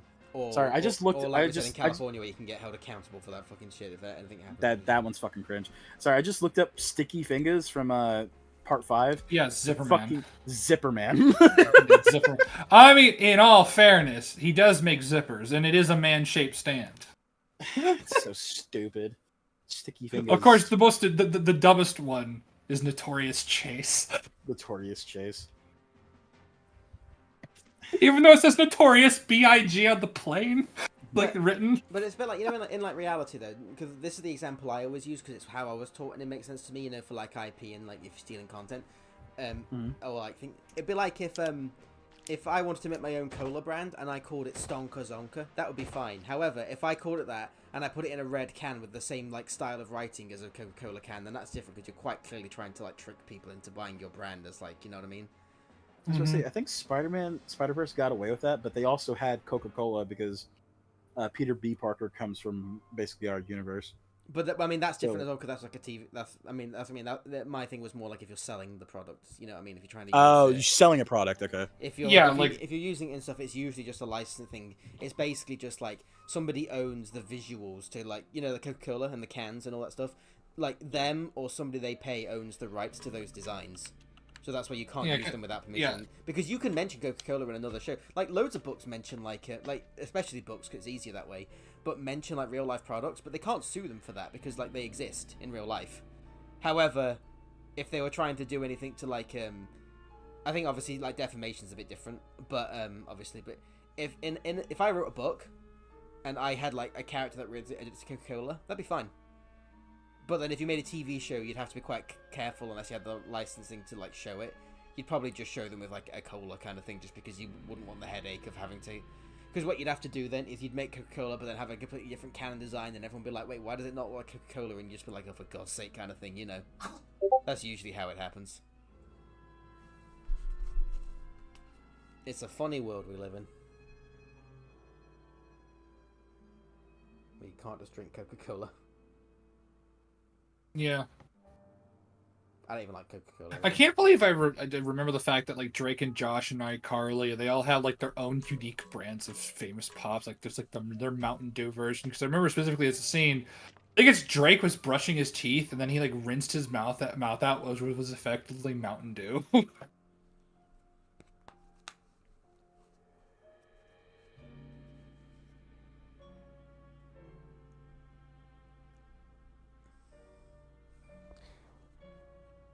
It's a plant. It's a plant Pokemon. It's Floramon.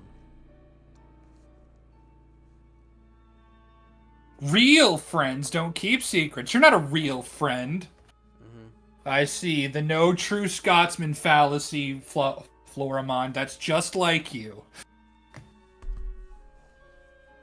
We're in the fucky stage. We're getting like clones of all the partners to fuck with the kids. Oh, okay. We had it with our we had it with our dinosaur. We had it with her doggo. There you go. She's been found out, so she's gone.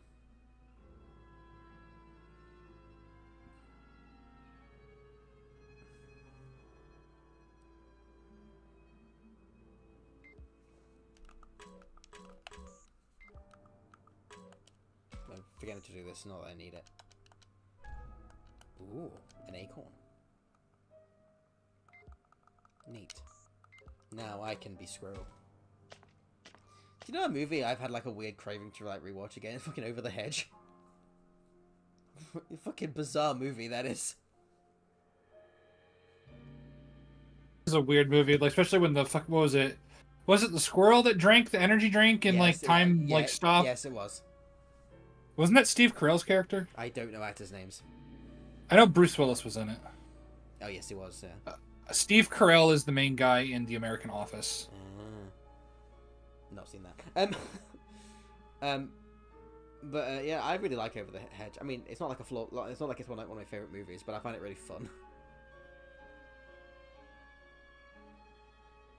It's just such a like a dumb like heist movie in a way. I love the idea when they set the TV up in that little bit of garden they've got. You always said trust your tail, but it's not tingling. Oh, why didn't you say so?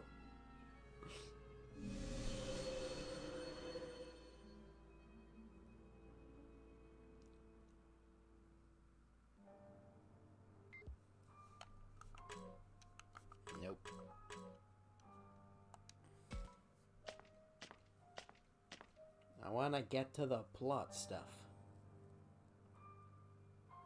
Oh, it's another fake. Sorry, had to run to the potty. Sorry? What's I never actually saw Over the Hedge. But wait, you haven't seen you don't know who Steve Carell is? You never seen 40-Year-Old Virgin?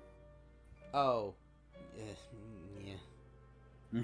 Let's say that's like his most famous role, Okay. besides Office Man. I think I know who it is now that you explained that to me, because I think I'm getting a fake. I don't know. I don't like those kind of movies. That's fair. I know that I've seen it. I remember. I remember I was 13 when I saw that movie, and me and my friend got drunk on cider instead of watching that movie. I don't blame I you for was not liking 13. it. That's fair. That's fair. I got absolutely smashed on cider. The first time I drank it was great. we spent about half an hour laughing at a window. Did you ever see Get Smart, the remake? No. Hey, Murphy. What? Get Smart. No, that's I Spy, I think. I don't really watch movies. It's kind of the thing. Mayo was upset with me the other day for not watching TV shows. I'm like, oh god, don't do a Tom on me. Right. What about what about Bruce Almighty? I like Bruce Almighty. So remember the weather guy who like basically like the other as a weather guy, he was like the guy who stole his like role as the anchor man. And so he lights his fucking hair on fire. Oh wait, hang on. That happened in deleted scene. Sorry.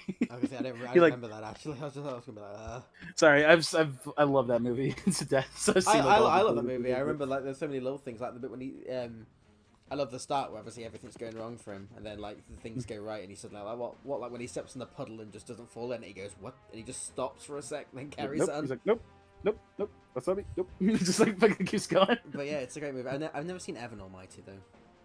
I've heard it's not as good. I've heard it's fine. It's but... not good. I don't know if it's fine. I've not I was gonna say it. fine might be pushing it. I've not seen it. I have not seen it in a while. I just remember Bruce Almighty made me laugh hysterically every time I watched it. Evan Almighty, I was just like, eh. He's like, I feel like we could be doing something else. It was a pity laugh, basically.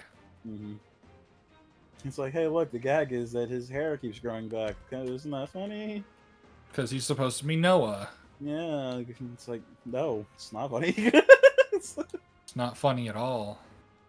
Hmm. Load ROM. Polished crystal. There we go. This music's kind of slapping, not gonna lie. Yeah, the music's Oh great. yeah. I think it's how me and Jacob started when I said to Jacob, like, this game's got flaws, but I really like it, but like the best thing about it is the soundtrack. It's great. Mm-hmm.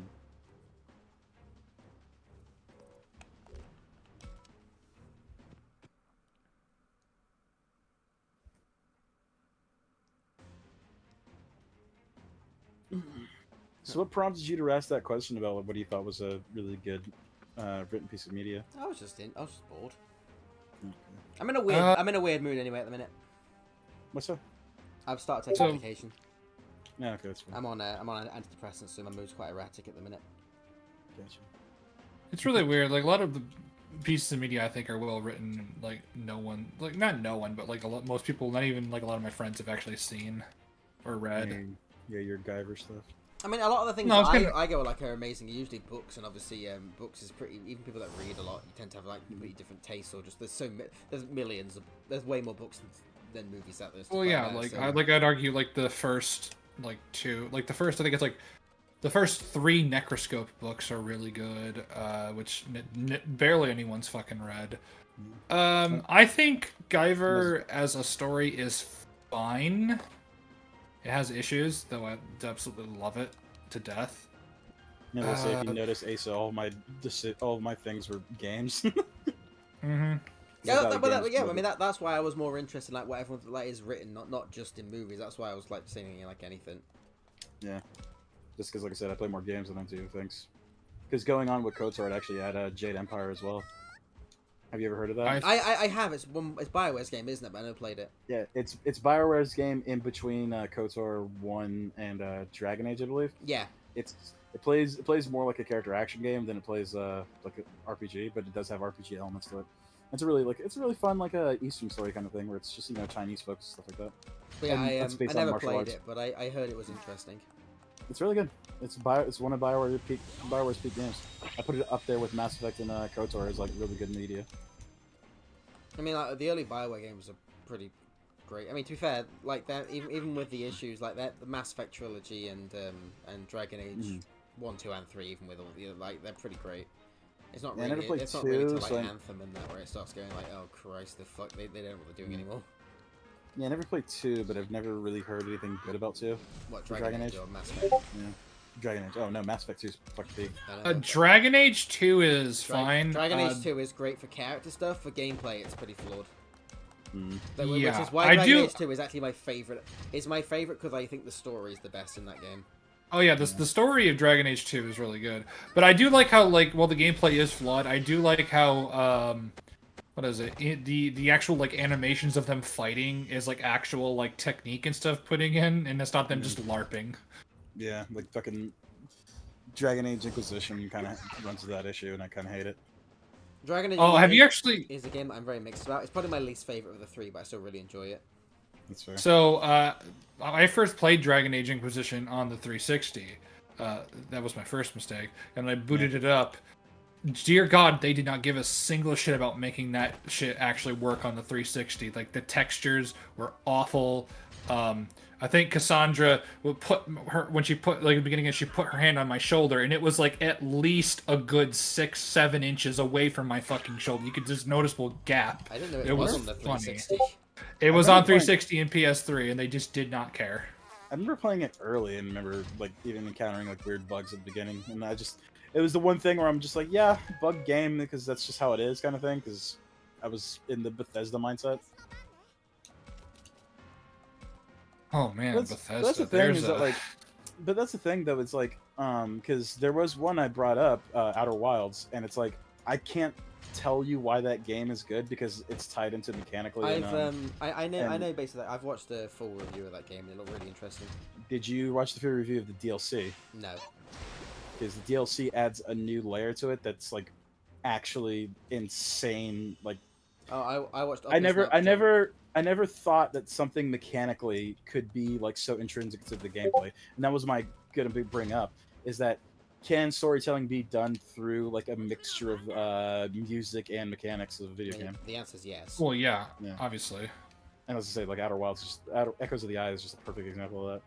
I mean, I watched Up Is Not Jump's video on it, and I thought it was pretty interesting, but it was one of those things where it looks interesting, but I never got around to playing it. That's fair. I would say that if you do, I can walk you through how to do some of the stuff in the main game, and so you can just get right into the DLC. Because the DLC basically just adds a new location, but it is basically like 2/3 of the game in like length. Like it's a massive thing, which is really cool. And yeah, like the ending is just fucking lame.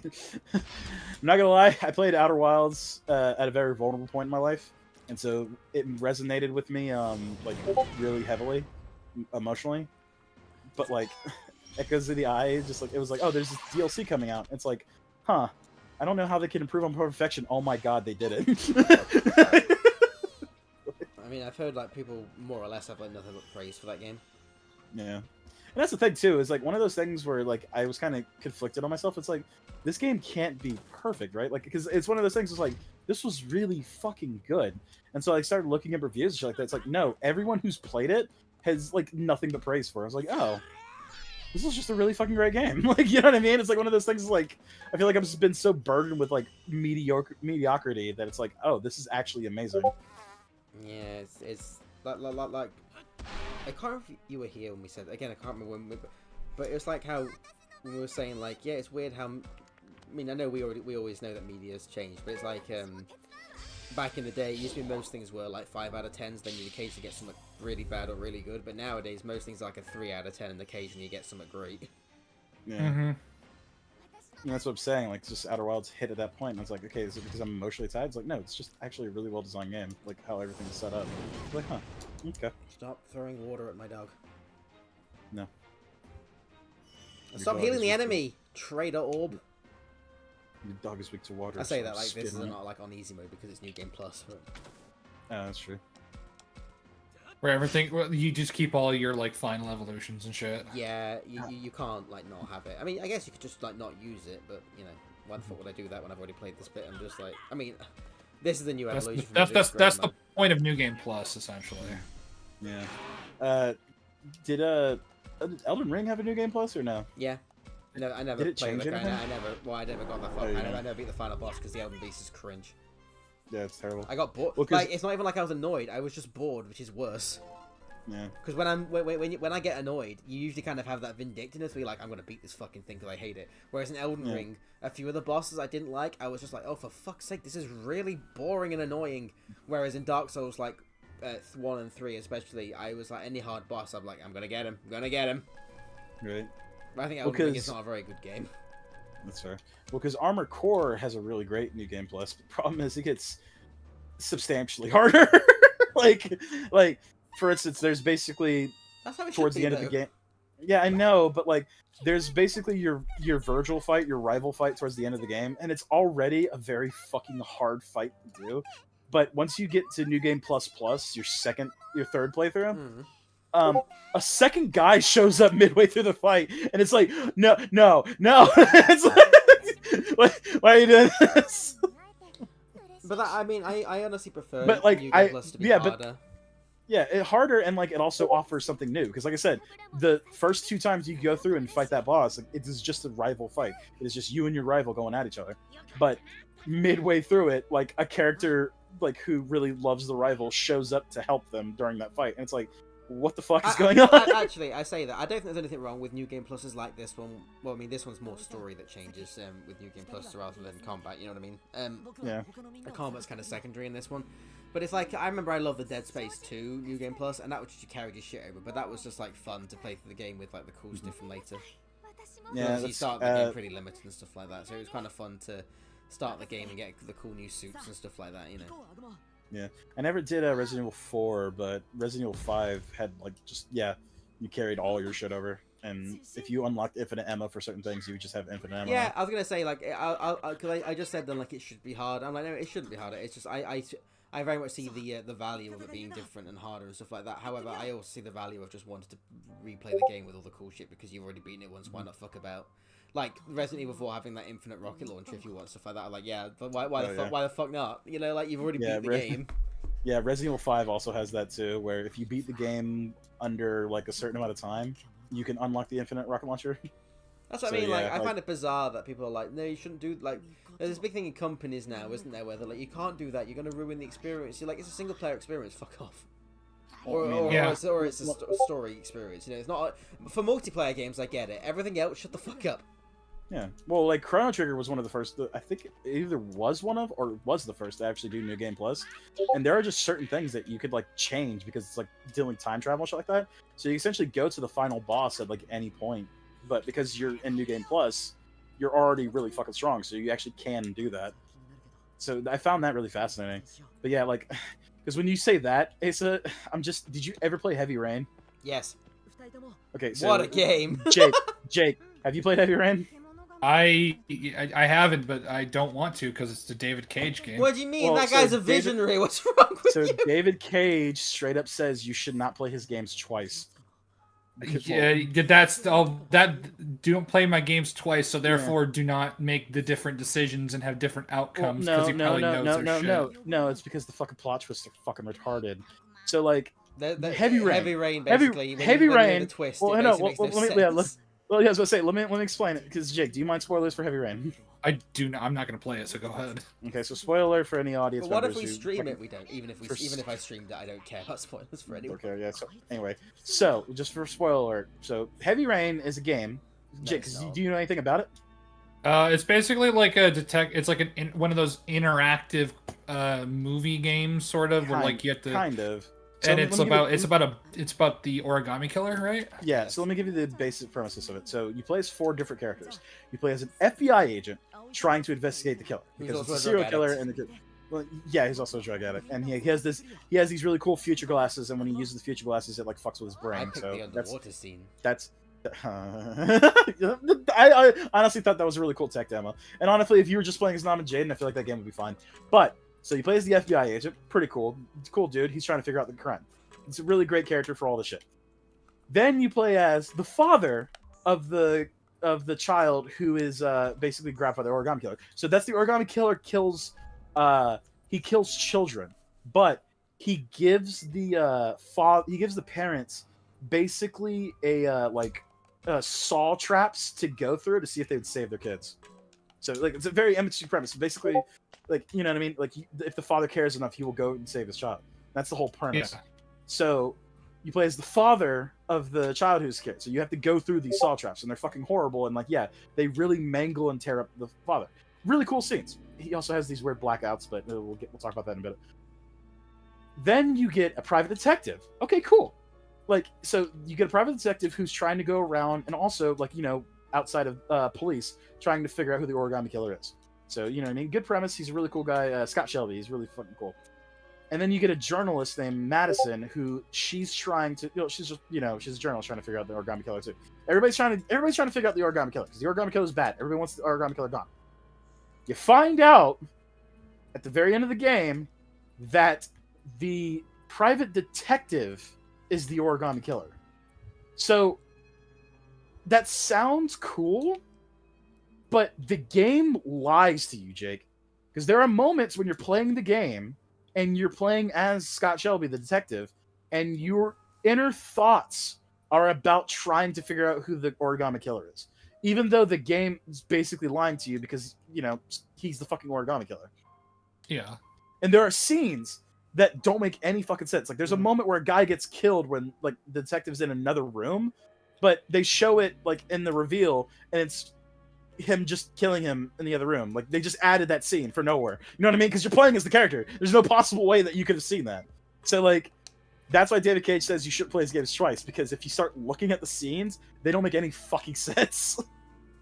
Also, Jesus can you imagine if, like, a filmmaker says you can't watch my movie twice? Right.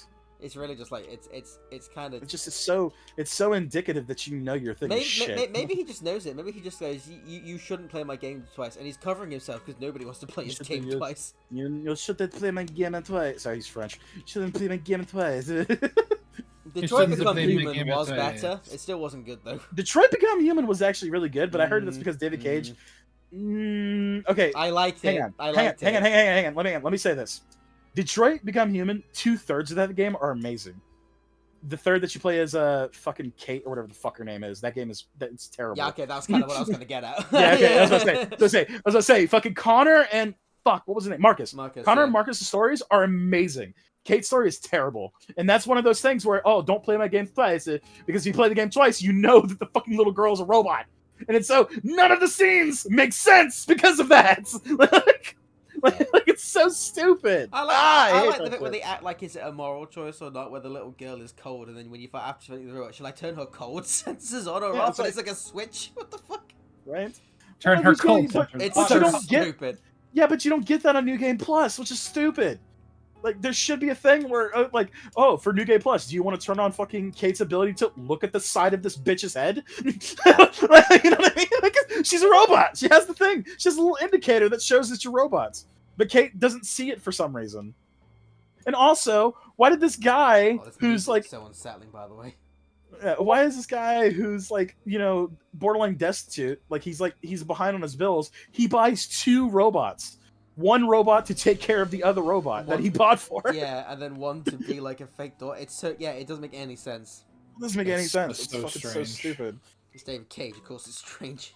Yeah, and then like I said, Marcus and Connor stories are really cool, and they're really cool because so that's the other thing is that Kate only interacts with the other 2 characters once.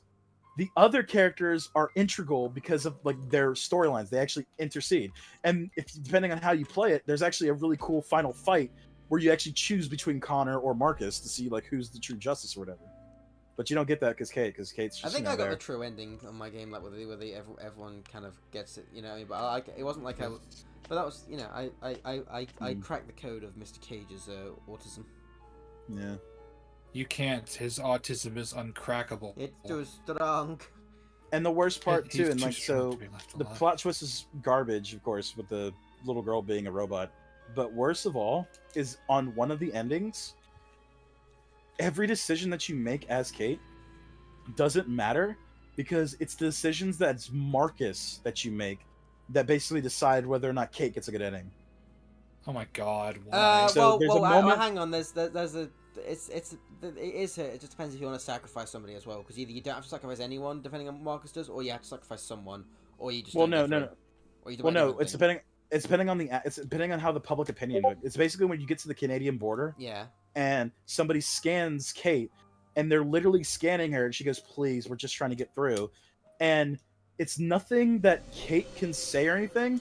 The guy literally looks over at a TV, and basically a skill check happens. If the public opinion is really high, he lets you go. The public opinion is really low, he basically, you die there. Yeah, but that is completely completely on Marcus's decisions. Yeah, but you can. I think the reason. That ending in particular. No, that in particular. But what I mean is, I'm not too against that. First of all, because I don't think there's anything wrong with it being the public opinion, how they affect robots and whatever. But my other thing is also, if you don't have good public opinion and you know this, you know that if you've done like a few things in the game, you can sacrifice somebody to like distract the people, and then you get through that way.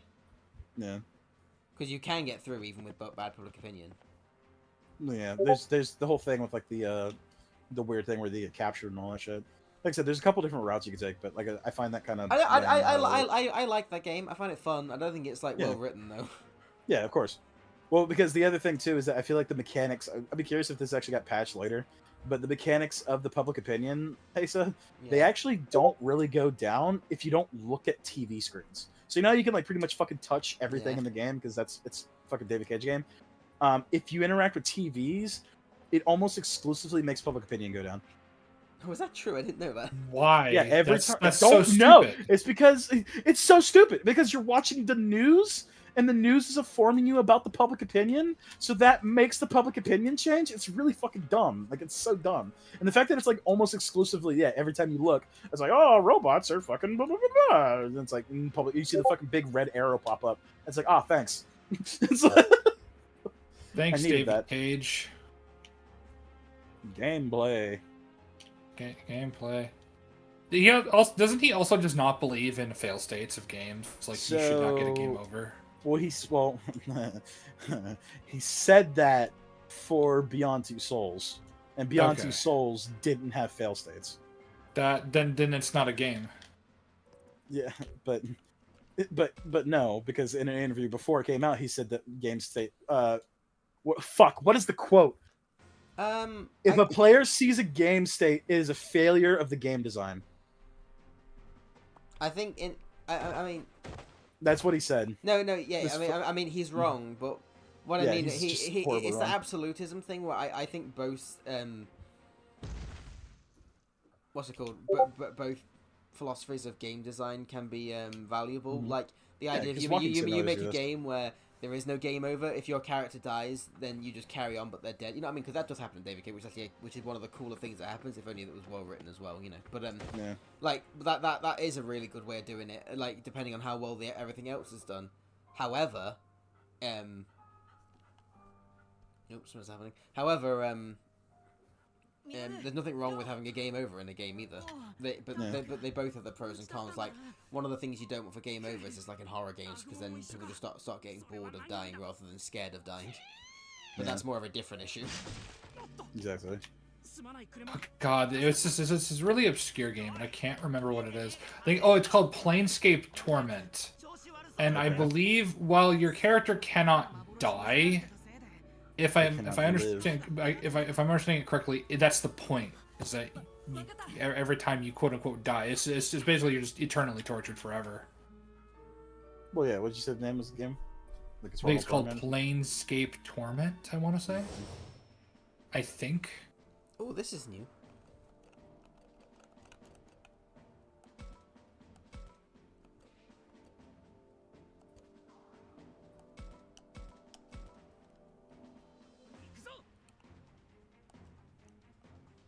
So I was just thinking there's like an entirely new scene. That's why I kind of stopped there. No, you're fine. I was letting it play out too. Yeah, so like I said, just video games are fun and they're really cool and they're fascinating and like how the different things you discuss about them. Oh yeah, video games are great. My preferred media. I don't know what my preferred media is, to be honest. I don't have one. It just depends what mood I'm in. Same love with them me. all for their own different reasons. Like I love to read books. I love to watch TV. I love to play games. It just depends on what I fancy at the time. That's fair. I just find myself gravitating more to games whenever I'm bored. Oh yeah, that's understandable because but you can both be entertained by a good story and actually like I go through phases. Like at the minute, I'm more in a watching stuff phase kind of thing. But then there'll be a point where I'll suddenly play a game and do nothing but that for Like I did it with this game. Once I started playing this game again, I kind of just couldn't stop playing this game because I was just that like invested in it, Enamored. And yeah, I mean, I think I just go through phases of stuff. And I do it with my audio, but like right now I'm not listening to my audiobooks or anything like that or reading, but probably in like another month or so I will be, just because I know myself. I just know that's just I go in and out of like phases and stuff. My little buggo. Yeah, like I'm like farming in Warframe right now, but like Warframe like is kind of like the comfort thing, so it's like I can listen to a podcast or whatever with that. But yeah, so like I said, I've been trying to get through Armor Core's final ending. Because to get that there's 2 endings of the game, but if you beat the game 3 times, you unlock a 3rd ending. And so I've been kind of trying to do that, but goddamn, it's so much more difficult.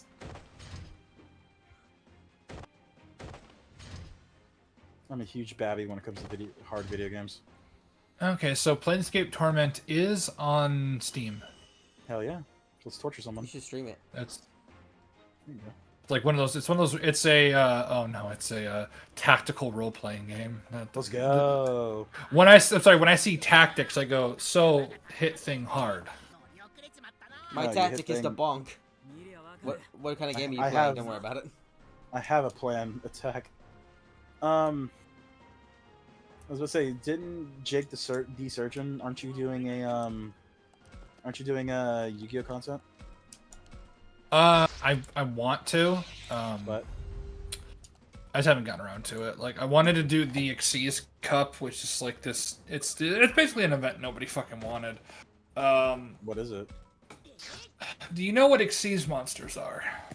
Sounds really familiar. So they're the extract monsters with the black borders that you take like a level 4, you stack them on top of each other and you plop that motherfucker down. So see, it's like that. I always heard XYZ summoning. That's why when you say Xyz, I don't know what you're saying. So it's also really weird. You can say XYZ monsters, but then it's like, wait, are you talking about like the X head cannon, Y dragon head? Yeah, it felt like they were trying to like improve on a concept that they like started with way back in the day. Because like didn't they like retroactively make the XYZ dragon head like basically an XYZ summon? No, those are union monsters, which there are monsters that can equip to other monsters as equip spells, I believe. Gotcha.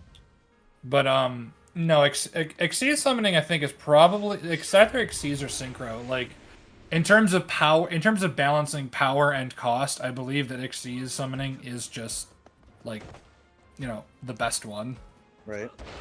Now, granted, objectively, the best summoning mechanic is link summoning, because, like, I have 2 monsters with different names. Now I can just go and Nightmare Phoenix. Yeah, it's kind of dumb. I like links. I think links are neat. Link 1's not so much. I guess you can say the same thing with, like, fusion summoning, because that can kind of get wild, too. The thing with fusion summoning... that requires polymerization. Not all of them. So not all the time, but yeah. Fusions. So very rarely will any fusion deck ever run polymerization. Really?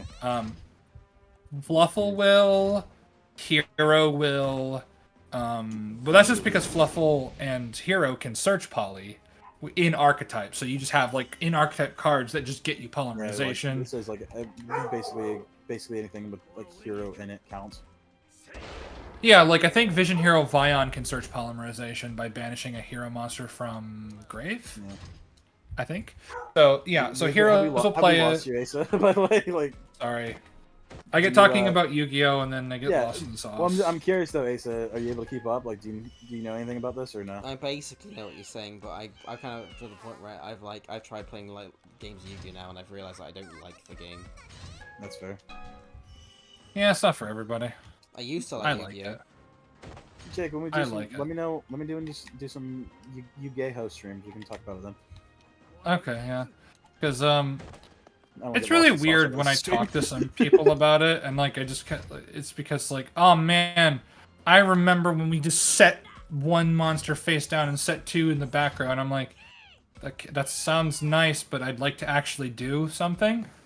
Right. Yeah, I feel that way now when someone's taking 10 minutes to do their turn and then I lose anyway because I couldn't do anything. Well, I mean, that's very typically why you run like hand traps and stuff.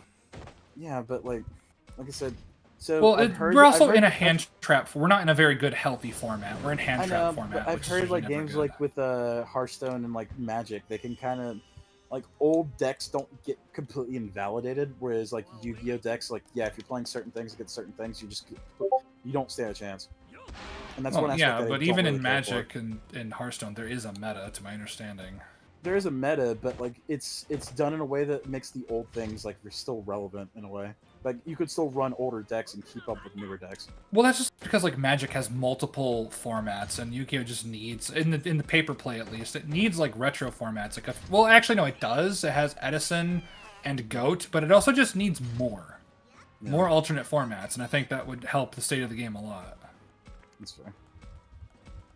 Like the thing is, I don't mind playing like the current like era game. The problem is just usually like, okay, well then what is the best deck? Oh, it's something that requires you to like you need to run like 15 spaces for non-engines just so you can like slow them down.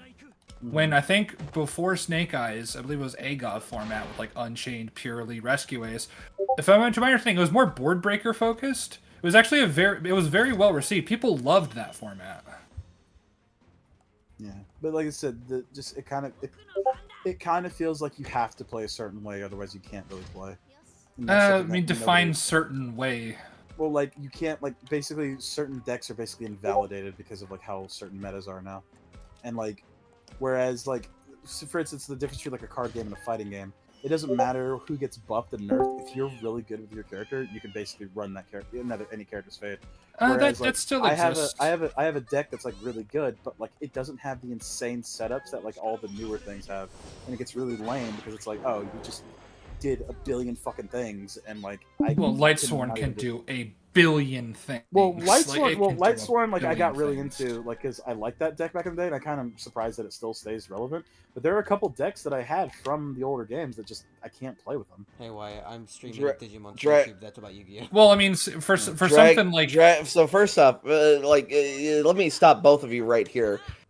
Dragon Maid is best deck because you don't even know how to play Dragon Maid. You shut your whore mouth. You can replace one card with another card.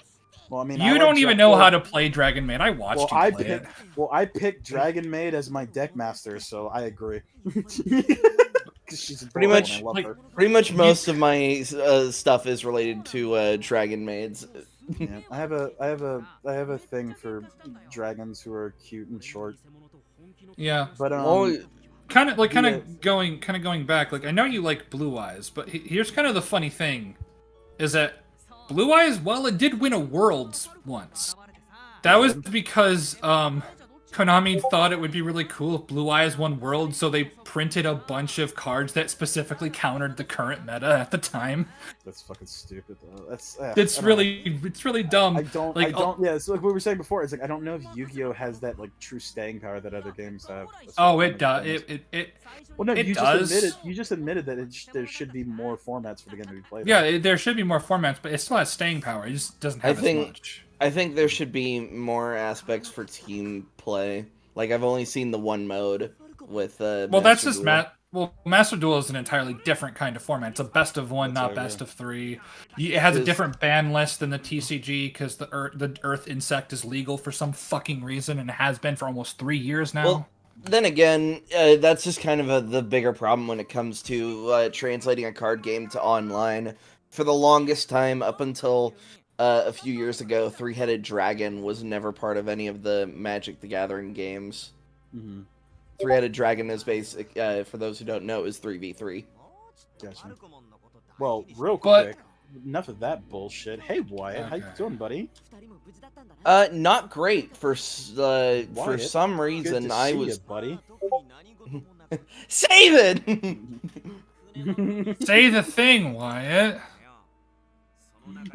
Anyway, I set you up so that you could say it. I know. So how far are you in there, bud?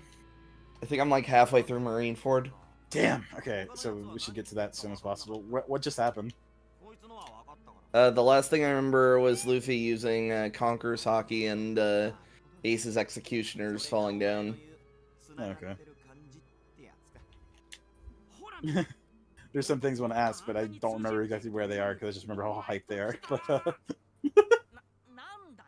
did we get a cruel reminder that humanity is still? What's the line from Attack on Titan? Humanity, cattle. The cruel reminder that humanity is just cattle or whatever. Because there's a moment, Jake, where someone with a really fucking big head sticks their head over a wall. And Oh no.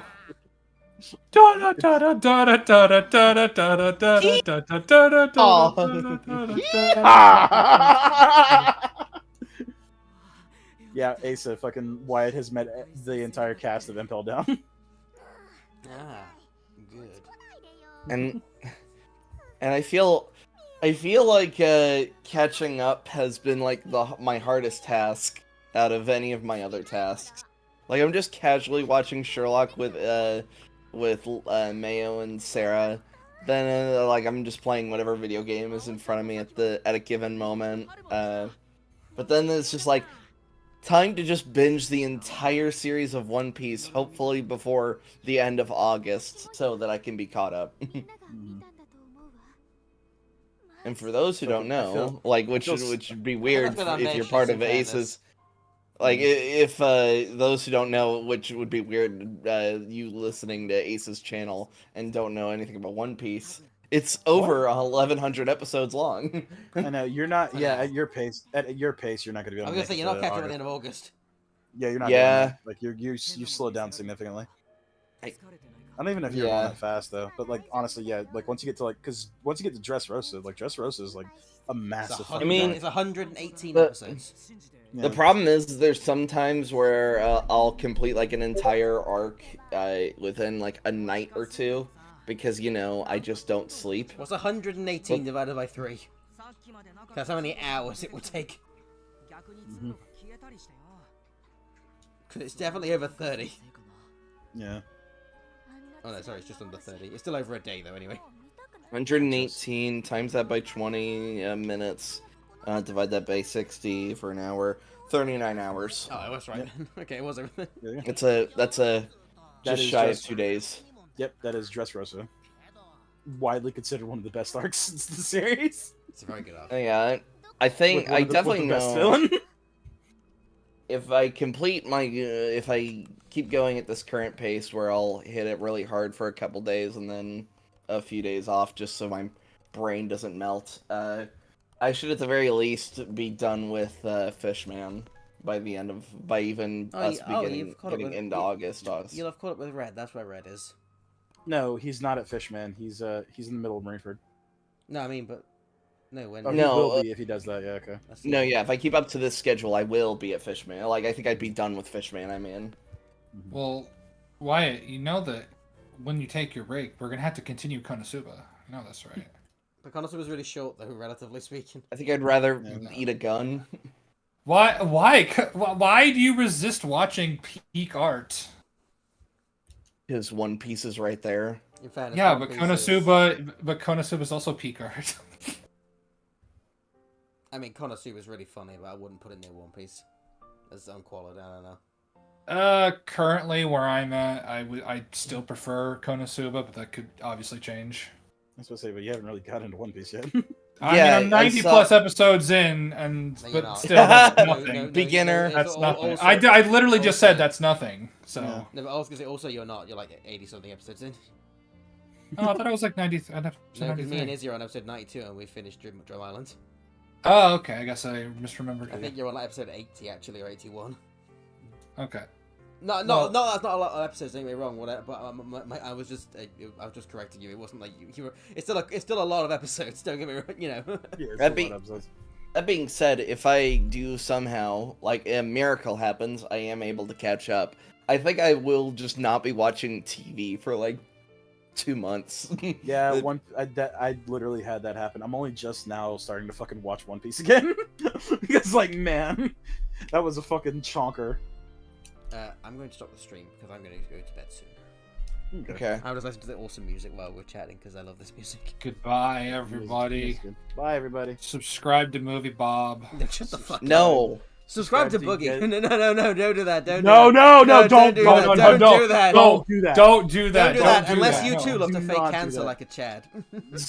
Well, no, he had look, no. His doctor said he had polycythemia vera. But his doctor doesn't speak English that well, so he fucking misunderstood. Wait, is that so instead really of what talk- did he Dude, Yes, dude, he is dude. what he said. Yes. So him and Des. So I'm not. okay. So this all okay. Bye guys. Have a good one. Blah blah. Bye. Cut the stream. No, I kind of want to hear this. Let's put this. Fuck it. All right. Fuck it. This is, Digimon is going into. We're doing it live. We're doing it live. Fucking thing sucks! I have like 5 minutes before I'm gonna need to go to bed. We can speedrun this. Okay. So anyway, so Destiny fucking autistically watched the CoffeeZilla video with Boogie in it. Yeah, I saw that. And there's something at the very end of the CoffeeZilla videos. It pissed him off. Yeah. Boogie said something really weird. How like. It's like, CoffeeZilla was like, okay, man, I hope you feel better about your cancer. And then He says you Boogie don't get better says, from like, cancer or something like that. gee, it's cancer. You don't really get better from it. You don't really recover from it. And then Destiny just goes, wait, what the fuck? Why would anyone say that? And then so he decides to basically get like a medical degree in fucking like blood science to basically just be like, no, Boogie's fucking lying. And he calls him out in a stream of what do they call it? The Locale podcast? Yeah. And Locale Boogie is podcast, so yeah. adamant. And like I said, if you haven't seen it, it's beautiful. It's a beautiful roasting. And it's only like 5 minutes long, so it's really quick. But yeah, basically Destiny calls him out live on stream, and everybody goes, okay, wait, what the fuck?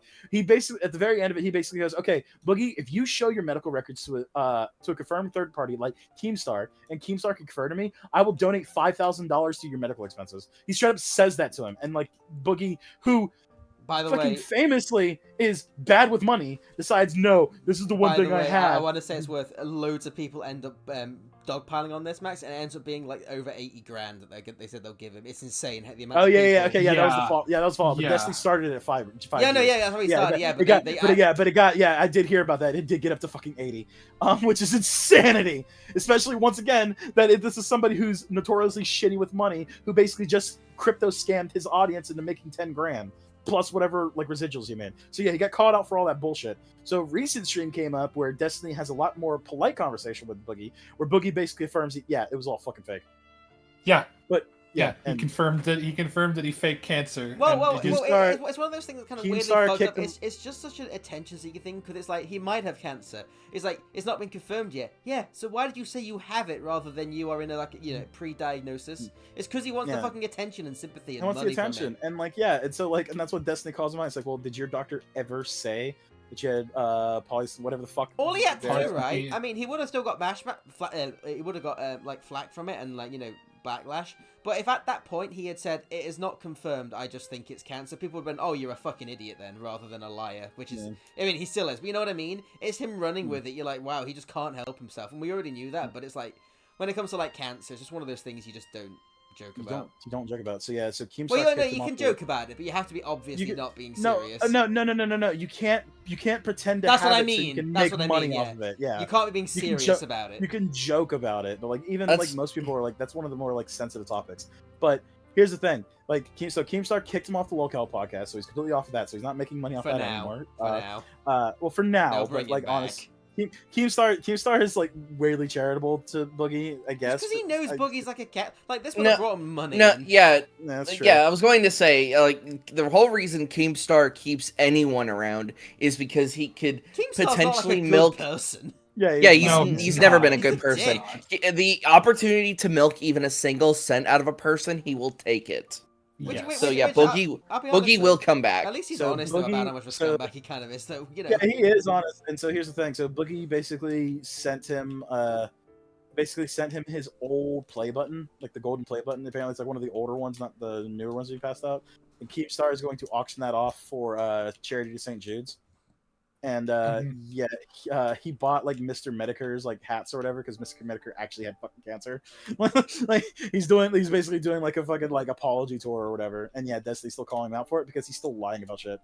The thing he was saying, it's oh well, I mean, I kind of knew but I kind of didn't, but then it devolves into just a bunch of bullshit. You should check it out because it's pretty hilarious. Listen, It's Yeah. it's weird how there is one bit where he's like, well, the doctor doesn't speak English that well, so that's why I didn't really do it. It's That's like, so yeah, stupid. but did he say cancer? And like Boogie's like, well, he doesn't really speak English. It's like, dude. But this is the thing, Fuck right? off. If he's honest from what you can assume to be maybe the truth, in that way, what you can't prove to be a lie. And here's the thing, it still would have, anyone could still sympathise at being the scariest thing, is if you've got symptoms of cancer, the doctor think this is a very good likelihood they want to do more tests. You can still say that, and you'll probably get a lot of people going like, oh man, that sucks, hope you get better, I hope it's not cancer, blah, blah, blah. But he always has to take it that too far, he's a fucking idiot. Yeah, and by the way, all those tests, by the way, they weren't actually doctor prescribed. He paid for the tests to get done. Like, so if you have like a fear of cancer, a doctor will be like, oh shit, we should probably get tests and shit like that. But the fact that the doctor didn't say anything, and then like Boogie's getting all these tests like 2 years later that the doctors didn't ask for, it's like, dude, come on. He probably just had, well, here's the thing, from everything, he probably just had like abnormal readings in his blood that could have been many different things, including cancer. And then he was like, "Oh, cancer, that sounds like it's something that could have been the problem is that a lot of the symptoms and stuff like that, like they point to like his thing, like the stuff that's like potentially Sleep apnea, health issues could be one of them. No, no. It's all coming from the fact that he's just fucking overweight. I was about to say when they were doing the blood work, they were just seeing the pure like just mustard and oh my god, there's Mountain Dew in here. Yeah. Oh, speaking of that, like, Boogie. dude, like Boogie, I gotta go back and listen to it because I was busy today, but there was one bit where it's like Boogie, like to help lose weight, he switched to only Diet Mountain Dew.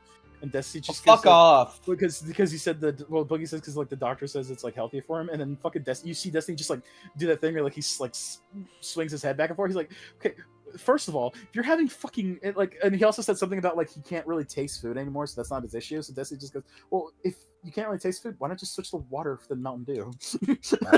If you're struggling with money and health issues, why not just go down to tea at the very least, because tea is essentially a renewable thing up until the tea bag is like just runs out of juice. Essentially, no, just go to water. If you're saying you don't taste anything. I saw that thing with Destiny. It's really funny. So instead of Boogie just saying I cut down to reduce calories, which is a very sensible thing to say, he says it's doctor approved, and Destiny goes, no fucking doctor is approving fucking Mountain Dew. Yeah, that is.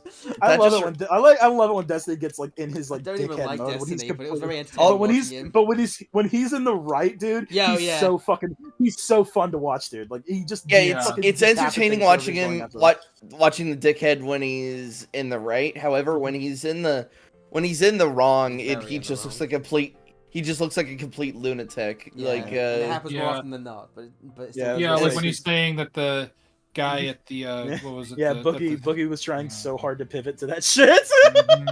He's like, well, whatever. You don't fucking like a conservative thing, and like fucking that's the thing. It's like Destiny's like, yeah, fuck it, I own it. What about you? Why can't you fucking own anything that you fucking do? I think the thing is, isn't it? Is like that thing with Destiny. I think it's like, even regardless of how true it is, it does not counter what he's saying. Even if you could suddenly like prove that Destiny's like a complete scumbag and everyone hates him, at the end of the day, that still wouldn't disprove. And also, about Boogie being with Destiny, that's what we call a pivot, by the way, when you try to move away from something. But it's like, okay, but you still didn't. And let's also the point's still right. Let's also not forget, however, that even with all of the bullshit, Destiny is still facing his own consequences. So he's facing he's still owning up to that bullshit more than fucking Boogie is, because at least he's taking his punishment on the chin, because he got banned from Kick for the rest of the month. Yeah. And we'll call it. Anyway, I find all that shit hilarious because Boogie's a piece of shit. Fuck him.